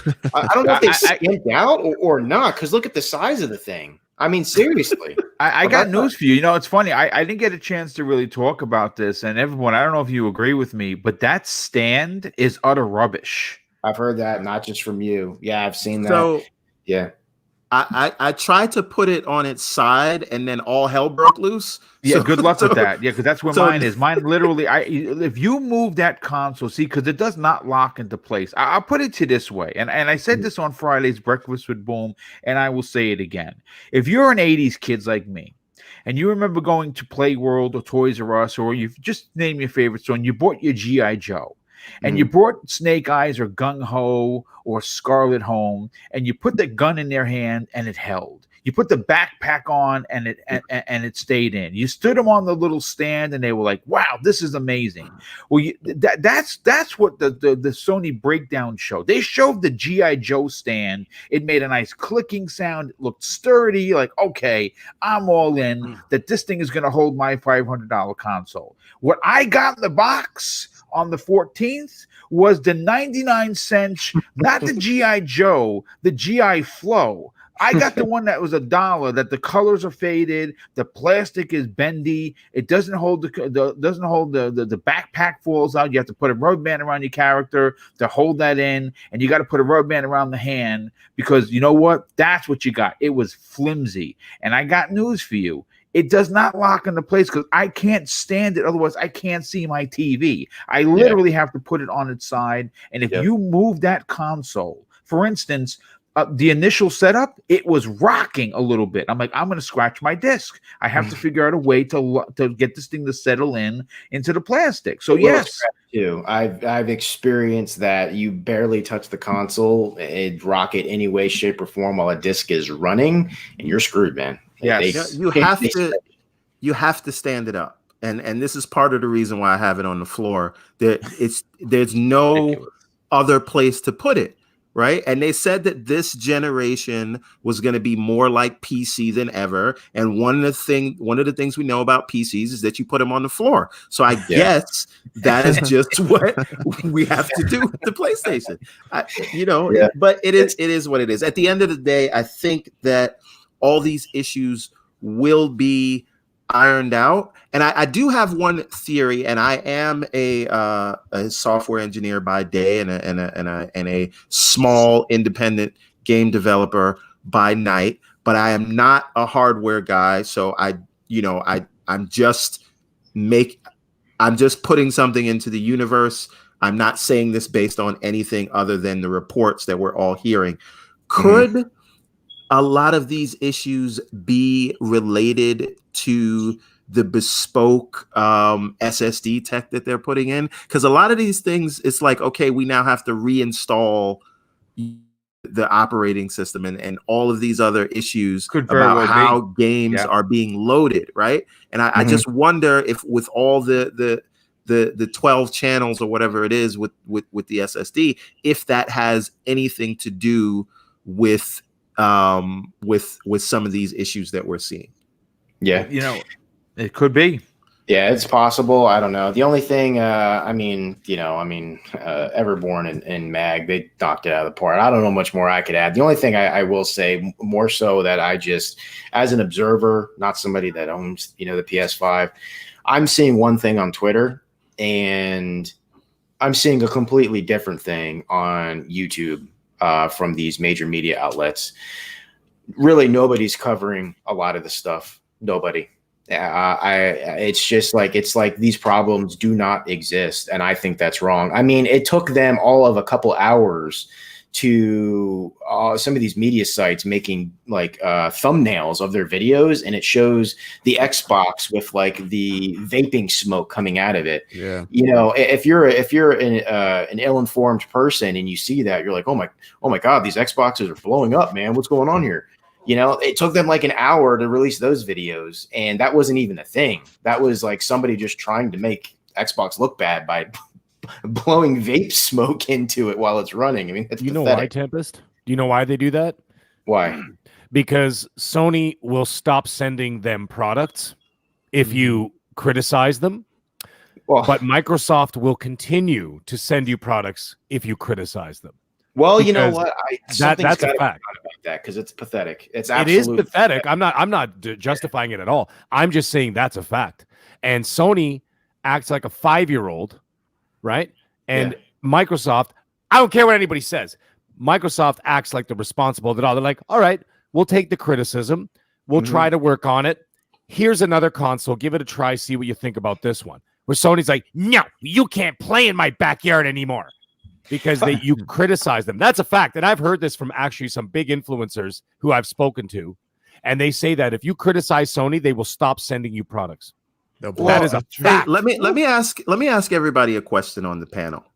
Just a quick thought experiment, and all the over 500 people that are watching. First of all, I'd just like to say shout out to all of you guys, but we only have 198 likes. Can we get the live watching and like ratio a little closer together? Can we get 500 likes on this thing? And one of the down votes was actually me when Cyber started singing. Sorry, I'm sorry.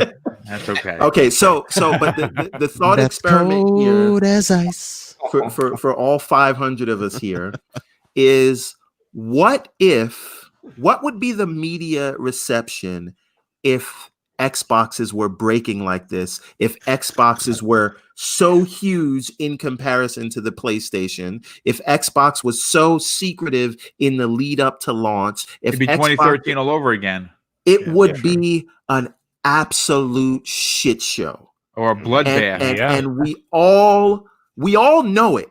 Everybody, even the PlayStation guys, they know it.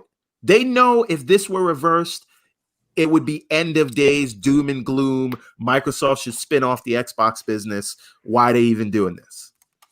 But sorry. No, go ahead. Just think about what would happen. Now think about I mentioned it in my rant that in 2013, Microsoft took a lashing, and they took it for years until the One X came out. But you know what, though? If you sit back and think about it, sure, it was slightly underpowered at 900p versus 1080p, and it was $100 more because of the Kinect. But was it a bad console? No. Was it breaking? No. Was there anything wrong with the Xbox One? No. Did they have a lot of exclusives? Great exclusives at launch. Much better launch lineup. They were crushing everything else. My Xbox One, the VCR, was working perfectly until I got rid of it in 2017 or 2018. Whenever I got rid of it, there was nothing wrong with the console, but they still got trashed. Yeah. Unrelentlessly. or sorry, not unrelentlessly, relentlessly. Excuse Relentless, me. yeah. Okay, they got trashed relentlessly, and that was still a damn good console. It was more expensive. That's not damage control, but you see what I'm getting at? Yeah. This thing is not So, working. It's definitely an industry double standard. Let's bring Cybernox into the conversation. Now, again, you don't have a PlayStation 5, or do you?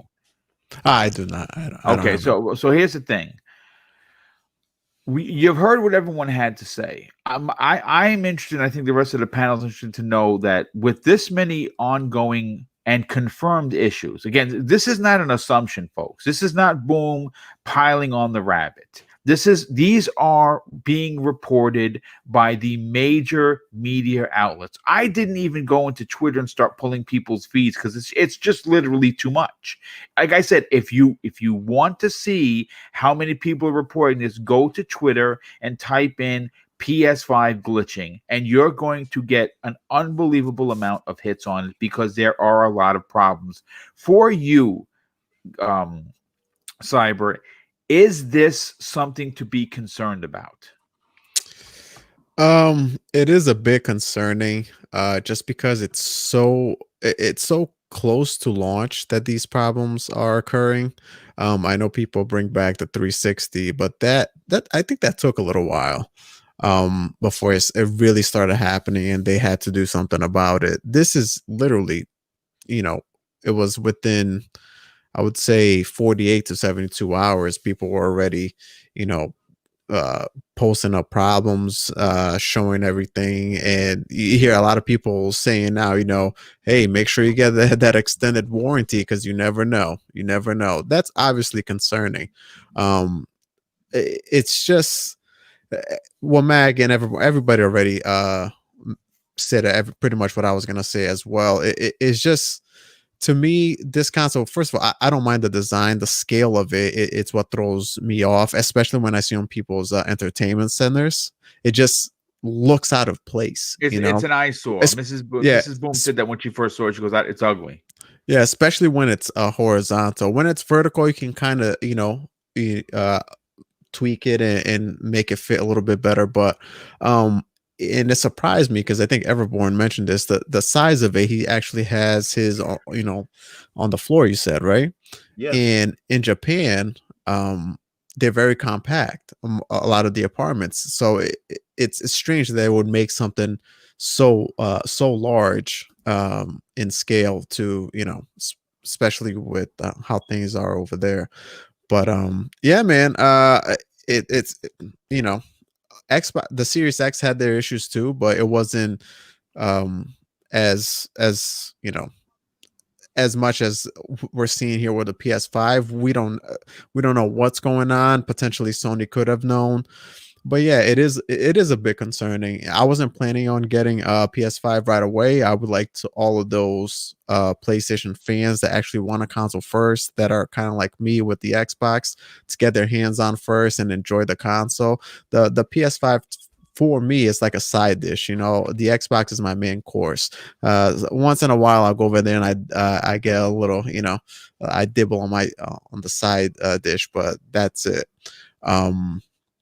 Yeah, man, it's it's one of those things. It happens. There is a percentage, there is a yield that they account for that are gonna, have their problems that we're gonna need to troubleshoot. But at this rate, it seems that there's always another post, of someone's having some sort of problem, and it's unfortunate because everybody wants to be enjoying their consoles right now. And with the list that you read in the beginning, Boom, it's kind of alarming, that there are so many things that they're telling you, hey, be careful if you do this, don't do that, make sure there's too much stuff. It should be as close as a seamless transition between your PS4 to your PS5, and right now it's just not, and it's unfortunate.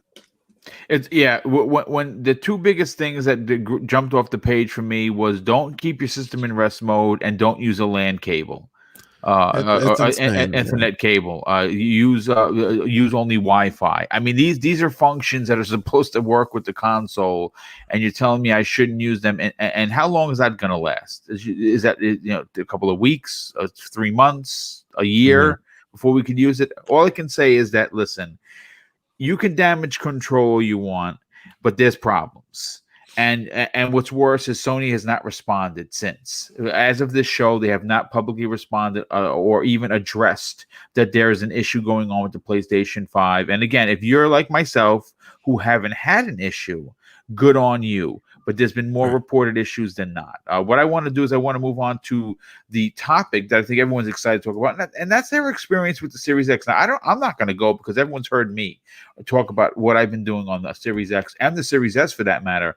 But before we get to Everborn first, I want to just catch up on some of the super chats. Gotham Guy, very generous friend of the show, and his story is actually what got my video picked by Xbox during the launch. So Gotham Guy, I told our story about how you maybe you're +1 to get into FanFest in E3 2019. So, of course, I want to still thank you for that. He drops an outstanding $5 super chat, says it's becoming clear that Microsoft unveiling the Series X at the VGAs with confidence really caught Sony off guard. Indeed, it has. Viper XT, another generous friend of the show, he drops an outstanding $10 super chat and says thank you to all the people beta testing the PS5 now. I have yet to open mine out of fear of these issues. Glad I've decided to sell it and wait until next year. Wow, that's pretty interesting that you said that you did sell it and you probably made a pretty penny. King Breezy drops a very generous $10 super chat, and he says, this media bias is ridiculous. You have websites like IGN giving Xbox and Sony the same review score without even addressing the issues. They act like the controller is sent from heaven. It's funny. We actually, if you tune into tomorrow's special edition episode of the Xbox Factor podcast, I'm going to be addressing that exact point because, listen, the DualSense is a fantastic controller, but that's because Sony had a shit controller in the PlayStation 4 the DualShock. I'm sorry. Was it better than 3? Sure. Was it a great controller? Absolutely not. Listen, I did not like it at all. I hated using it. I still do. I like the DualSense. It's heavier. It's bulkier. It feels nice in my hands. But just because Sony got it right does not detract from what Microsoft already had in the perfect controller with the Xbox One X One controller and now the Series X controller. Tune in tomorrow at noon. We're going to go into that. I hope that I'm available because I'd love to hear what you have to say, and if I'm available, I would love to. Yeah, hit me up in the DM, dude. We will definitely get you on that show for sure. That's actually a fantastic point. Thank you so much for the $10 super chat, King Breezy. We have another super chat that just came in from, let's see, where are you? Hold on. Here we go. Y9 Power. Thank you so much for the outstanding and generous $5 super chat. And he says, same people that called Xbox One X-Bone, 720p, 900p box, etc., were the ones that swore up and down about power. Today, hypocritically deny doing that. That's a great point. Obviously, power mattered back then. Apparently, it doesn't matter now. But listen, Everborn, you've had your Xbox Series X, and you've been enjoying it. As a matter of fact, you just said publicly that you've been playing more of it than you have of your PlayStation 5, and good on you that you didn't have any issues either or. What has been your experience with Microsoft's next generation console? Okay, so I've explained this story before, but for me, I had taken almost a 3-year break from gaming, other than sort of what did we lose? Boom. We did. Oh yeah, we lost Boom. That's okay. He'll be right back. All right. Sure. Yeah. So I'll keep you guys company until Boom gets back. Man. But I had taken. He's back. Yeah. All right. Mm-hmm. So I had taken about a 3-year break from gaming. So since around 2017, almost 2018, all I played was some Switch games, right? Which because they had a few things that came out because I'm making a game and work and life and all these things. Now, so for me, all these things like Gears 5 and Battlefront and Fallen Order, all those games to me are brand new, right? So my launch lineup is stacked, right? Because I had this crazy backlog. So now it's like I almost have like it's like I'm at a smorgasbord, right? I'm like, okay, oh man, I want to play Gears. Oh, but I want to play some Star Wars. Oh, but can I get back and try to finish The Witcher at 60 frames a second? Right? It's all of these things, right? It's really, really like been sort of mind blowing for me. But one thing that I've come to this realization was that I find myself going back to Halo 5, right? And I've been posting videos of it all day from Xbox. I saw a tweet on that you put up there of you playing. It looks fantastic. Yeah. I don't remember it looking this good, so I don't know if it always looked that good or the Series X is just like doing some auto HDR or something. But if that game came out today, people would love. If that game is what they showed, I'm not talking about the story. We all know they had issues with the story, but the gameplay and the multiplayer are top notch. So I hear a lot of people saying, we should get rid of 343. I don't think that we need to get rid of them so much as they need new leadership, right? And I think that they're an amazing studio and they put together an amazing game. And the Halo 4 story was amazing. And the problem with the multiplayer is that they were chasing the Call of Duty money and they got their act together for Part 5, Halo 5 Guardians. And I remember playing that at the time. I wasn't super happy with the story, but I figured, you know what, we'll get one in 2 years because it sort of ended on a cliffhanger. But the gameplay, that gameplay loop that they have is just it's untouchable, right? And all these options that I have, even on the PS5, I come back to Halo 5 just to feel that again. And so I'm still super excited for Halo Infinite, and I do have confidence in 343 that they will bring something great out. We don't know how long it'll take for them to get their house in order, but so that's been a big thing for me. Playing Fallen Order at 60 frames a second, ridiculous. Oh my God, it's ridiculous. Right? I'm blown away by these things, and this is, I think, the point. Everyone says, Xbox has no games, which is a ridiculous means. And people say that, oh, it's launching with no games. I've been playing it nonstop. And again, we have to stop looking at games as disposable commodities, meaning, what have you done for me lately? I'm going to throw this away. Games do not have a shelf life that should be tied to hardware. Well, you know what? I'm glad you said this the other day, dude, and I had to give you a lot of tremendous amount of respect for this, because for you, your launch day looked like this. People, if you don't understand, and this is the one thing that you have to champion Microsoft for this. Everborn's launch day consisted of Doom Eternal, Gears 5, and Jedi Fallen Order on top of everything else, because he didn't get a chance to play those games. Do you understand that every one of those games are in Xbox Game Pass that he didn't have to spend a dime for, and he's getting the best version available? Continue your point, but well said, dude. Yeah, and listen, and this is the thing. No one says, Scarface is an old movie.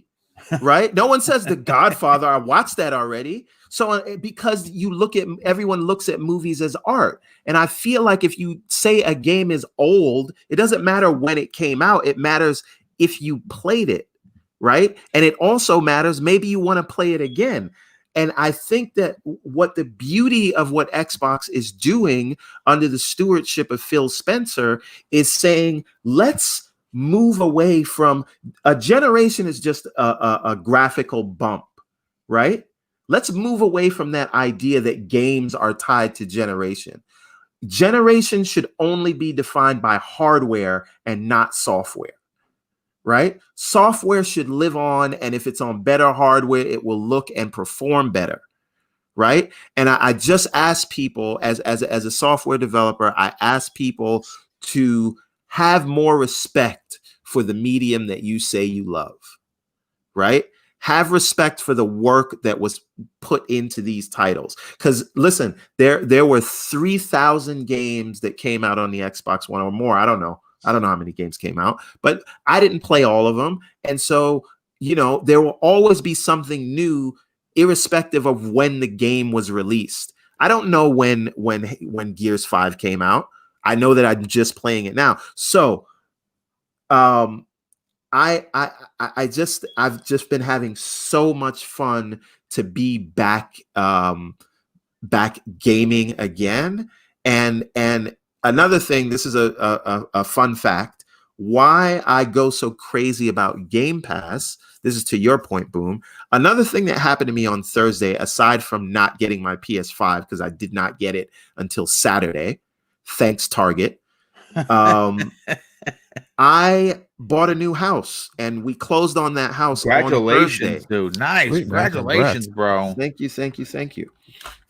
And so between buying new TVs, furnishing the new house, closing on the new house, I don't have any more money for games. On my PS5, I bought Miles Morales. I paid for a year of PlayStation Plus so I could get God of War and everything. And I bought Demon Souls, but that's it. I don't think I'm buying another PlayStation 5 game until Ratchet and Clank comes out, right? But on the Xbox, there's something new in Game Pass all the time.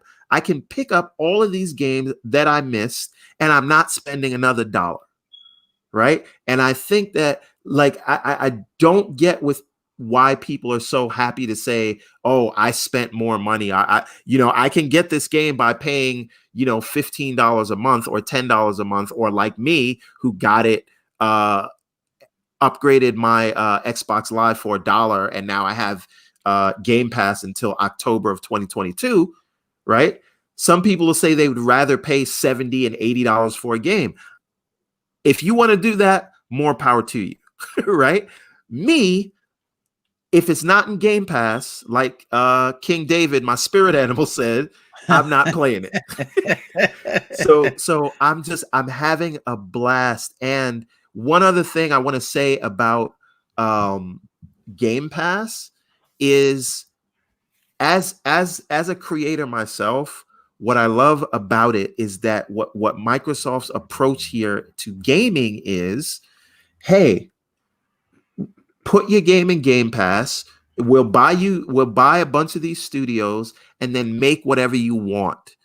Don't make another game that you have seen everywhere else and that you can only make because this is all you can get a publisher to greenlight. We'll greenlight whatever your artistic vision is. Put it in Game Pass so that we have variety. And as someone who appreciates the art and the talent and the skills and the know-how that goes into making these interactive experiences, to say that the developers can go, like Double Fine can just go and make what they always wanted to make. Right now with the Bethesda purchase, they can make whatever they want to make as opposed to what they think will sell.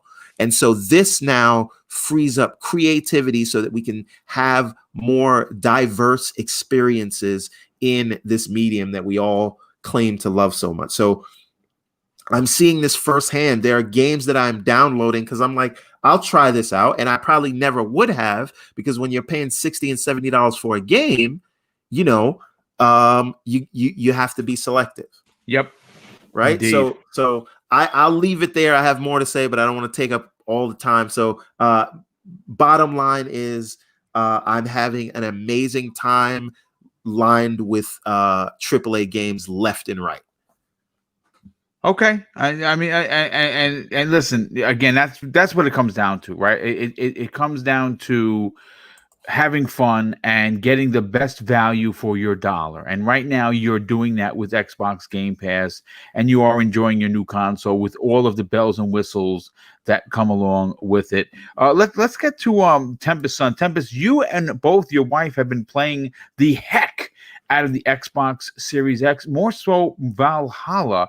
How has been your personal experience been with the console?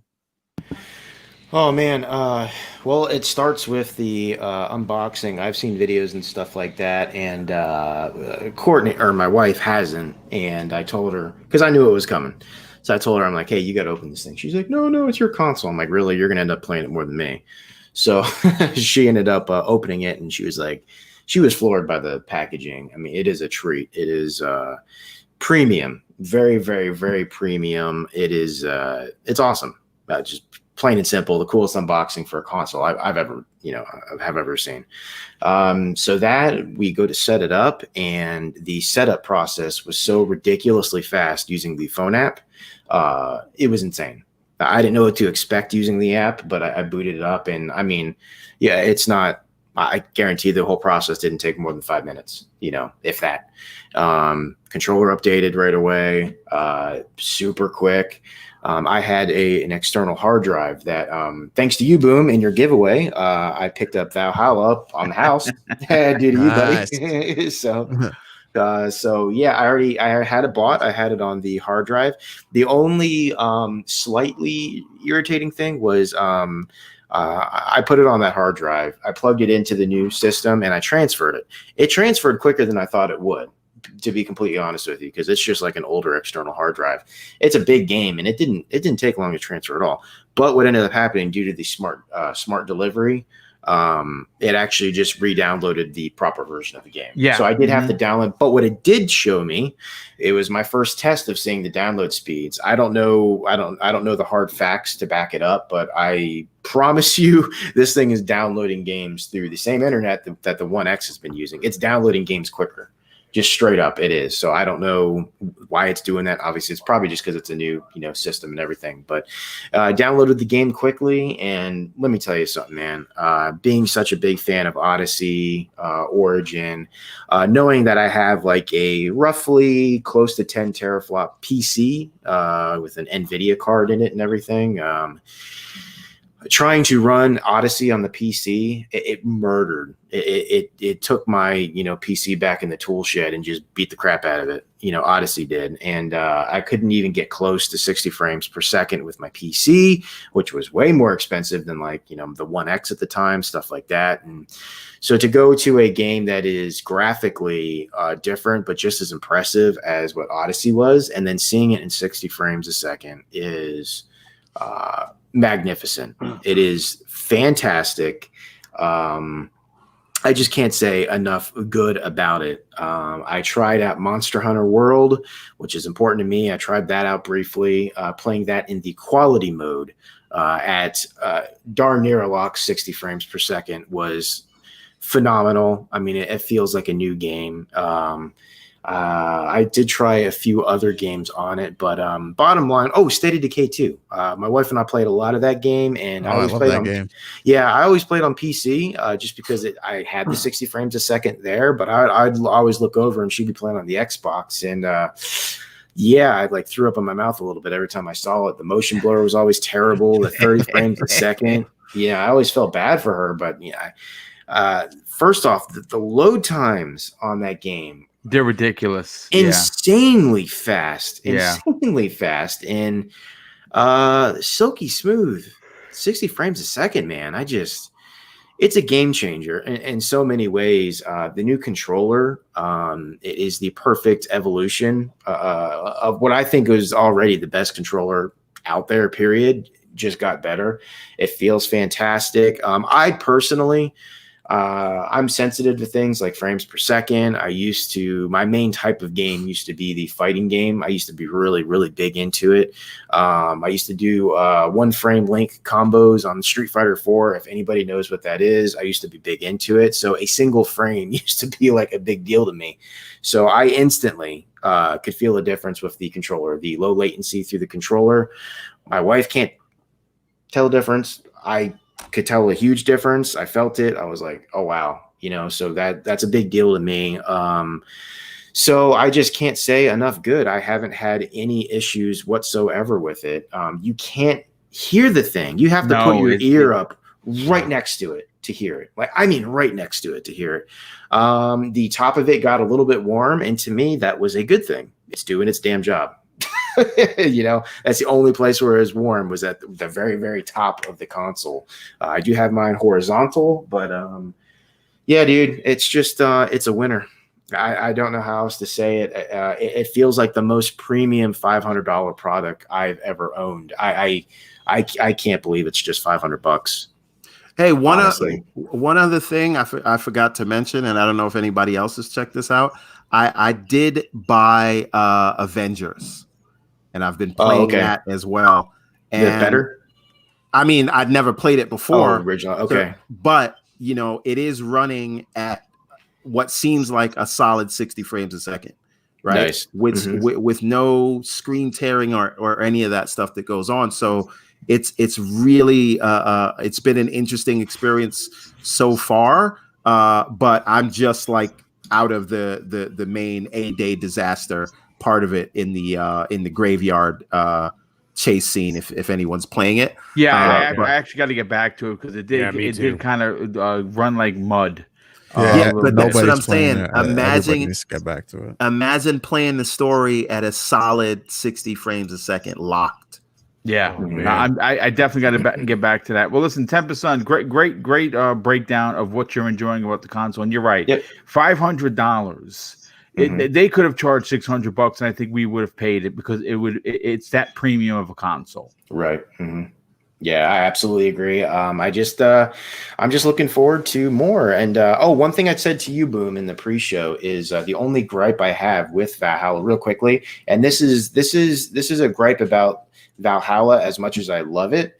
They're screen tearing. That's not the console's fault. That's due to the game. I'm pretty sure they can keep these frames per second exactly how they are, but get rid of the screen tearing. But until then, I don't have it. Because I don't have like the LG CX and stuff like that, but the VRR, variable refresh rate, from what I understand from the dudes at Digital Foundry and everywhere I've looked, if you have a TV that has that, that is a feature that is on the Series X and not on the PS5 right now, and it completely eliminates screen tearing. And if there is any dips whatsoever in the frame rate, it's literally impossible to tell from the naked eye. You just can't tell it. So VRR is incredibly important. I'm sad I don't have it on my TV. I'm hoping to fix that at some point. But just throwing that out there. So it's just all around, man. It's positive stuff. It's amazing. I love it. Yeah, and I'm glad to hear it. Let's get Mag, your experience with the Series X, good, bad, or otherwise. It has been fantastic, and I the thing is, I noticed the quality immediately when I opened the box. First of all, when I got the box, but then when I actually sat down and opened the box, and that one little, the way that they had it packaged, and I know King David talked about this yesterday on ILP, but I had to agree with him 100% that you just felt quality. Yeah. And Tempest actually said it as well. There's just a quality to the product. And when you open that thing up and you see that, that black band that was on top of the actual console with the nice wrapping, and it said, "Power your dreams." I took a picture of that. Me too. So did I. I thought I was being ridiculous. And I'm sitting there going, "Are you taking a picture with the box?" And I didn't realize. I couldn't believe I was doing it. But it was just so nice. So anyways, I got it out of there. And the funny thing is, actually, 2 days later, my wife got hers, right? So she opened it and she goes, "Wow." And proceeds to pull out her cell phone to do the exact same thing that I had done, right? Because what does that tell you? It tells you that first impressions are everything, regardless of before you even turn the thing on. So anyways, got her out. Man, it was a lot heavier and bigger than I expected. I thought it was going to be a little lighter and just a touch smaller. Even though I watched all the videos, they're like, "Oh, okay, it's exactly this tall and this tall." But until you get it in your hands, right? And anyways, pretty impressive machinery. Set it up. Took 5 seconds? Like I was saying, you got your two wires. That's all it is. The only thing that I had to do, this is the only negative thing, and it had nothing to do with the Xbox, is that my old sound system that I had on the home theater, I had a new TV, old sound system, and I had 800X Elite Turtle Beach headphones. None of them were compatible with the Series X. So I had to go out and buy a new soundbar. I had to go out and buy a new pair of headphones. On top of this, and on top of having to purchase the 2 Series X and putting aside the money for the PS5 and getting the Oculus Quest 2, it's been a very expensive month. Yeah. So anyhow, I feel your pain, Come man. on, it's fine. It's the holidays. Let's go. Oh, dude, it's crazy. Oh, and I just bought a kitten too. Off topic. So yeah, it's been a very expensive month. So anyhow, when I finally fired that thing up, and man, that startup, I could sit there and watch that startup 1,000 times in a row and never get bored. It's beautiful, dude. I could literally sit there, and when it goes, boom, yeah, it's like the THX. Remember the little THX startup, but like way sexier. Yep. So I could sit there with a 6-pack of beer and just watch that over and over and over. And anyway, so you finally fire this thing up, you get her going, you get the games on. Man, I can't believe the one feature that I really didn't care about when I watched all the previews and the breakdowns and this and that is that quick resume has now become the mag's favorite thing in the whole world. Absolutely. I couldn't believe it. When I saw it, I was bitching about it. I'm going, who the hell's going to play 5 games at once? This is stupid.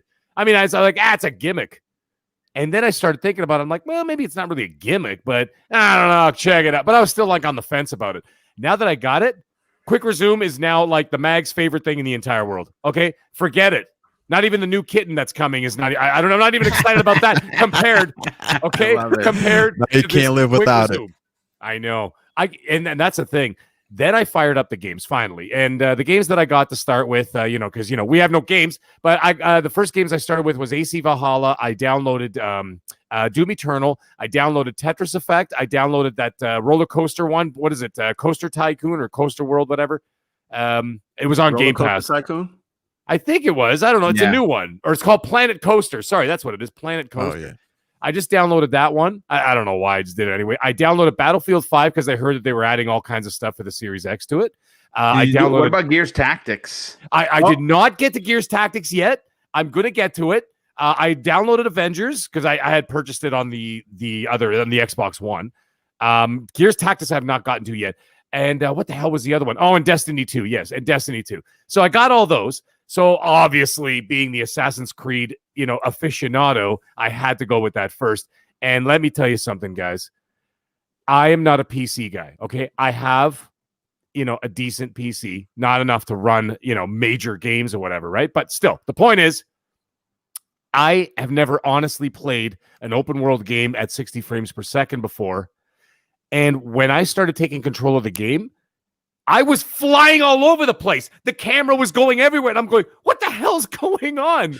And I didn't realize that it was going to be so responsive. And it actually, I know it sounds really melodramatic. It took me about 15, 20 minutes to get control of the character and the camera because I wasn't used to it. I was used to that sort of slow, sludgy, blurry sort of pan across the scene real slow like and the movements of the character and stuff.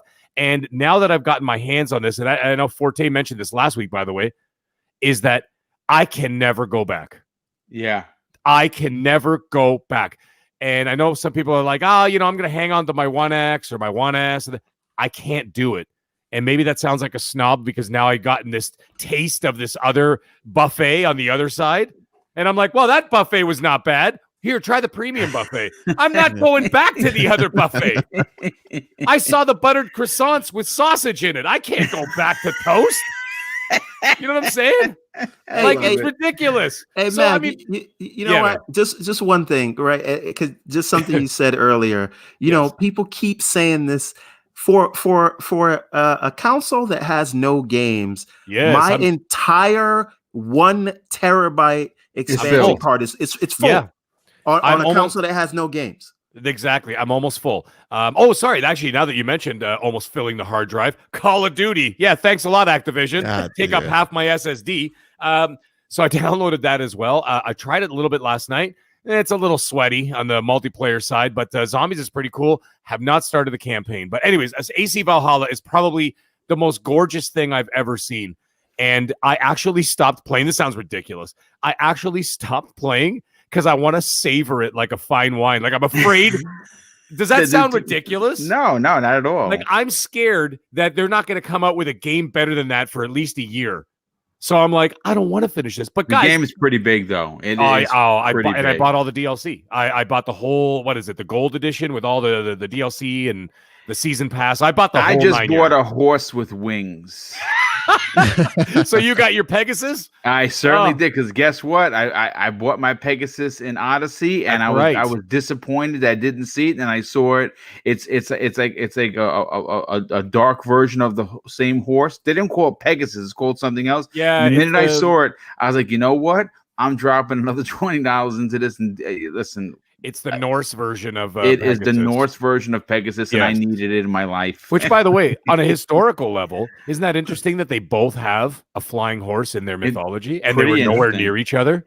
Let me tell you something. You know what's great about those about the Pegasus and this particular new horse, which I don't know the name yet. If you jump off a mountain, you do not die. You literally float down. So spend that money. Spend that money. Jeez, because you know what, fall damage is always like. That is the bane of my existence, is fall damage. I can't stand that stuff. But anyways, so all in all, my experience has been wonderful. The only thing that I had a problem with is that I was, which I had, of course, I had to reach out to you guys, and Cyber helped me out. I was screwing up the game sharing situation because I hadn't done the game sharing thing in like years, right? Because it was already there. Mm-hmm. And I couldn't remember how the hell I set it up. So I was screwing it up. You should have seen me. I was such a jackass. I'm running up and down the stairs between the two TVs, yelling at my wife. I'm like, honey, does it work now?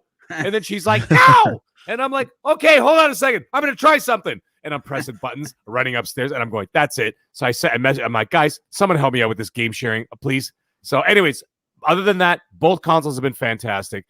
Nothing but positive experiences, to be quite honest.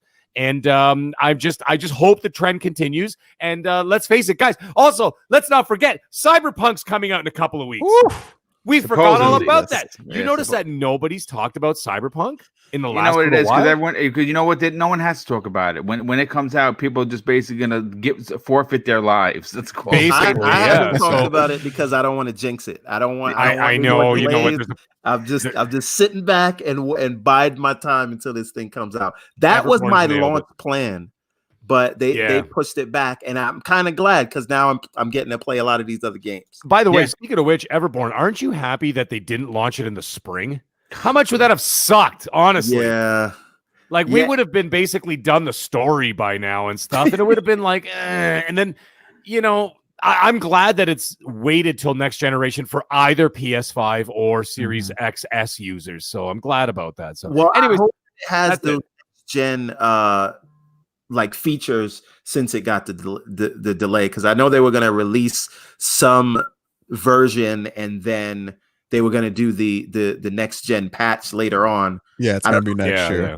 Mm-hmm. So I mean, maybe we can get it early, but probably not. We'll see. But it's still going to be more magnificent than it would have been on the One X or the PS4 or the One S. Yeah, so, by the time you go, the patch comes, you're still going to be playing that game. Exactly. So more than likely. Anyways, I'm going to stop talking, but Boom, thank you very much. Yes, the Series X has been nothing but magical so far. So anyways, moving on. Yeah, well, thank you so much for that. And, you know, obviously, Cyber, you don't have yours yet. But we're interested to know what are your top games you're going to be playing when you get your Series X? Listen, I don't have mine yet, but I'm salivating over here hearing you guys talking about this damn console that I don't have yet. You know, I'm about to go downtown, go to a bar, pick a fight with somebody, let them knock me out so I can wake up in a couple of days and have this thing in my hands. Like, Jesus, come on. Oh, man. The no games narrative doesn't make sense to me. Like most of you guys know, like my kid was born last year. So this whole year, like I've been, you know, picking and choosing what I could play, this and that. There's so many games. Even before he was born, my backlog was already huge. And all those games are also taking advantage of the Series X, you know? So, man, just enjoy the console. I can't wait. I'm going through The Witcher 3 again because I want to go for the 1000 on The Witcher 3. And that game itself is massive. But did you see the improvements? Did you see the improvements? Not even optimized yet for the Series X. And, you know, already game looks phenomenal. It's running great. State of Decay is another game I want to try out. I love that franchise. And oh man, there's just too many games. You know, Assassin's Creed, I bought it and I'm waiting for the Series X. You know, Watch Dogs Legion is another one. I want to see how Red Dead, you know, loads up and plays on it. 60 FPS. Too many games, man. Too many games. I love this time. I get a good amount of time off from work at the end of the year, so I'll be able to try it all at my leisure. I was very grateful that Lexecutioner was able to reach out and we were able to work something out. And like, you know, now I'll have because if I didn't get it now, or if this next batch comes out maybe next week by Black Friday or so, if you don't get it then, I don't think you're gonna. I think only you're probably not getting it get till next year. Yeah, I think so too. So I'm very grateful. I can't wait to try all these games out, guys. And yeah, it's a great time to be a gamer. Yeah, it absolutely is. You know, real quick before we get everyone out of here, I got to thank a couple of people who dropped some massive super chats. CYV Studios, he drops an outstanding $5 super chat and asks this: hey guys, good show as always. Quick question: anyone had problems playing 360 games on the Series X? Mine won't play 360 games at all. You know what, dude? I haven't tried any out. I've been trying out some OG Xbox games, and they worked no problem. I mean, even the old school loading screen was snappy. So I'm not sure if you are having an issue, dude. Certainly at you know, Xbox or you know, on Twitter, and they'll respond to you. I mean, you can even at Jason Ronald, maybe because he's pretty good about responding as well. That's what I would do. I have not heard any issues with it, but you know what, dude? Hit me up in the DM and I'll see if I can get the answer for you. We have X Burke drops a very generous $5 super chat and says the benefits of Series X keep impressing. My least favorite: power on into game, power on to in-game gameplay equals 5.9 seconds. It's ridiculously quick. JD Gamer, a generous friend of the show, he drops an outstanding $10 super chat and says, just dropping a little support for one of my favorite podcasters and his panel. Hashtag games are not disposable. Well, thanks for the kind words, dude. Super appreciate you being here. Yes. KS Mike, another generous friend of the show, he drops an outstanding $10 super chat as well and says, I've completed Gears of War 4, now on to Gears 5. I've been playing these games since a couple of weeks ago. I remember you talked about it. Keep up the good work. Yeah, dude, when you see Gears running on the Series X, my God, your mind is going to be blown. That opening scene where JD is coming down the line and you land into the waterfall, it's beautiful. Ridiculous. What an opening for a game for sure. But let's get everyone out of here. We're going to start with Everborn, our very special guest. Everborn, thank you so much for jumping in. This was a last minute audition. I'm definitely glad that you were here to give your opinion. And if you are going to be available tomorrow and you want to jump on with me and Zemi, let me know in the DM. I will send you the link to jump in tomorrow's special edition of the Xbox Factor podcast. As a matter of fact, one of the big topics is concerning an interview with Phil Spencer where he comes out and says plainly, don't worry about Halo Infinite. It is going to be okay. And there's some more that he breaks down about Halo Infinite, which has me really taking a breath of relief hearing it from, because I believe in Phil. I know people break my balls over it. I believe in Phil Spencer, and I don't think he's got any reason to lie. If there was a problem, Phil would come out and he would say it was a problem, and he's saying do not worry about it.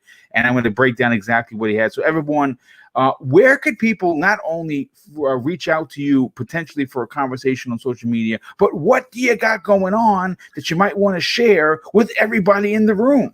All right. So first of all, thank you for having me here. And any Monday that you need an extra guest, you give me a call. I'm there, hands down, every time. And I'm going to try to. I'm going to try to get on tomorrow, depending on how work meetings are. But if you want to find me and you want to talk to me directly, you can get me on Twitter at Steve A.M. Johnson.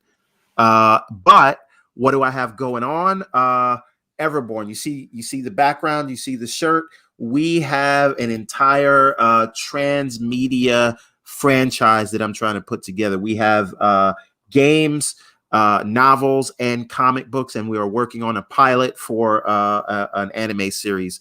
The game will be out very, very soon. Right now, we have our Prince of Arcadia comic that is going into chapter 4, and we are getting ready to launch the Kickstarter for Everborn Ariel's Adventure chapter 1. It's really good. I will drop a link to the sign up page. Please just sign up to watch it. We are going to launch that Kickstarter soon. But also, you can check me on YouTube. Just search for Everborn Saga, and you will see that we have put a trailer for the anime there as well. It's think if you mixed Game of Thrones with My Hero Academia. That's the best way I can explain it. Western fantasy meets shonen anime. It's really cool. Check the Everborn on Instagram, and you can see all of the cool artwork we have going on. And check out everbornsaga.com, and you can see some of the posters and merch and all the other comics that we have for sale. So hope you guys like it, and more to come soon. But Steve A.M. Johnson on Twitter, and the Everborn everywhere else. Thank you so much for being here, brother. Always appreciate you being a part of the show. And then we're going to help push your product so everyone can check out what the Everborn Saga is all about. And next, we're going to go to Mag. Mag, thank you so much for not only exploding our eardrums with your subtle voice, but giving us a real breakdown of why you were outraged by some of the topics, more specifically the Sony PS5 malfunctions that people seem to be hiding or putting their heads in the sand about. Tell everyone about where they can reach out to you on social media, potentially strike up a conversation, and what other shows are you a part of? Yes, well, thank you guys very much for a great show, Everborn. It is always an absolute pleasure to work with you. This is now our third or fourth time, yes, and I'm getting used to it. I really like him around here. Boom. We should invite him on more often. Anyways, and let's get back to it now. So you can follow me at the Middle Age Game Guy. That's with a GY at the end on Twitter. You could follow me on Xbox and PlayStation under one name, finally, all capitals, one word. I am the Mag. You can find me on both consoles under that. You can find me here every Monday night at 8 p.m. Eastern Standard Time on Primetime Gaming with Mr. Boomstick XL and friends and Everborn.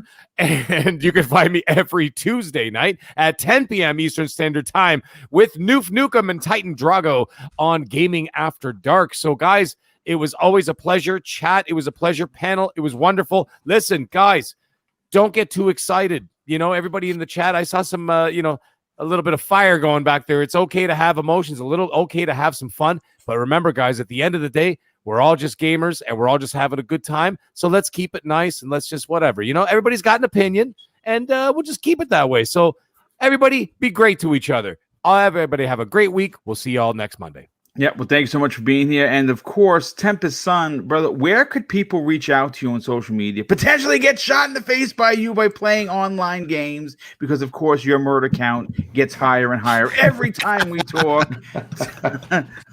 Where they can reach out to you on, of course, the PlayStation, PS Network, as well as the Xbox Live. Yep. PlayStation is Tempest Sun, no space. Gamer tag is Tempest Sun with a space. You can find me on Twitter at the Tempest Sun. And yeah, man, this has just been a great week. I can't wait to see more. I mean, dude, month away, supposedly. We're going to have Cyberpunk. I mean, Valhalla, it just doesn't get any better than this. It really doesn't. So, I had fun on the show, and good to be back with everybody. And we'll see you on the next one. And real quick, don't sleep on Watch Dogs Legion. My God, that game not only looks incredible. Did you get the granny yet? I have her. I'm doing a mission to recruit her as we speak, and she is a total badass. I cannot wait to get her because I'm using her first. Hey guys, sorry. I'm waiting for the Series X on that one. We still have over 300 people here that stuck with us to the end. Hit the like button on your way out, please. I definitely appreciate that, everyone. Yeah, you know what? I always get scolded by plenty of especially Cognitos. Like, you got to ask for it. I hate asking for it. I'm going to be honest with you. If I'll do it for you. No. I definitely appreciate that. When I tune into my favorite YouTuber, whether that be Emergency Awesome or, of course, Josh from the Den of Nerds or any of the other shows that I listen to, the Iron Lords, the minute I get into their show, live or video wise, yeah, I hit the like button because it doesn't cost anything. Plus, you are supporting your local podcaster or content creator. If you're enjoying it, please, folks, do hit that like button. It does get this show into a better algorithm. A better algorithm gets more subs get more people to listen to this show, and the more people that listen to the show, the more people could potentially strike up a conversation, and that's what we want to do here. And let's get to Cybernox, last and not least. You're gonna have to reach out to us, and I cannot wait to hear your experience next Monday when you get your Series X. Tell everyone about your YouTube channel, but more importantly, where can people reach out to you if they want to strike up a conversation on social media? Oh my God, I'm so excited. You guys have literally no idea. I can't wait to have the Series X in my hands so I can, I just can't wait. Yeah, Cybernox, guys, on Twitter, Xbox, Cybernox everywhere, pretty much anything gaming involved. Yeah, it's always a pleasure to be here. I love being here on Monday with you guys. Everborn, always a pleasure, sir. Always love your takes. Pano, we're here every Monday, 8 p.m. primetime gaming. Get ready. If you follow me on Twitter, as soon as I get the Series X in my hand, I know you've probably seen 1,000 unboxings, but guess what? I'm going to put out mine too. I don't care. I'm going to put my shit up too. I don't care. So yeah, that's it. All right, well, real quick, something just came in off of GamesRadarPlus.com. Halo Infinite is skipping the Game Awards, but a high-level update is coming soon.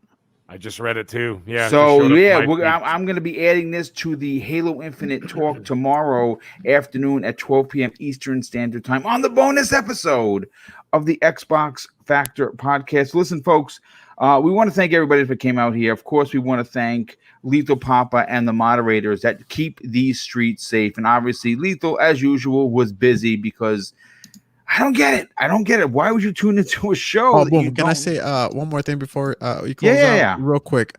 Splinter Cell is having a sale right now on Xbox Live. So if you're a fan of that franchise, like it's pretty much literally all their games are like $4 or $5. Oh wow, From Splinter Cell to Blacklist, it's like $4, $5. So and a lot of those games got enhanced too. So we haven't gotten a Splinter Cell in a long time. So yeah, that's wouldn't mind me playing some of those. Yeah, absolutely. Well, thank you for the update. Yeah, that's definitely. If you like Splinter Cell, what's better than paying $4 or $40 for the entire collection of games? And there's been quite a few of them. But listen, folks, I want to thank everybody that dropped their hard-earned money as super chats. You support this show, and we like to put it into back into the program. This November, we did a $2,000 giveaway. We gave away a Series X. We gave us a PS5 with a digital edition of Miles Morales, 10 games and 2 controllers.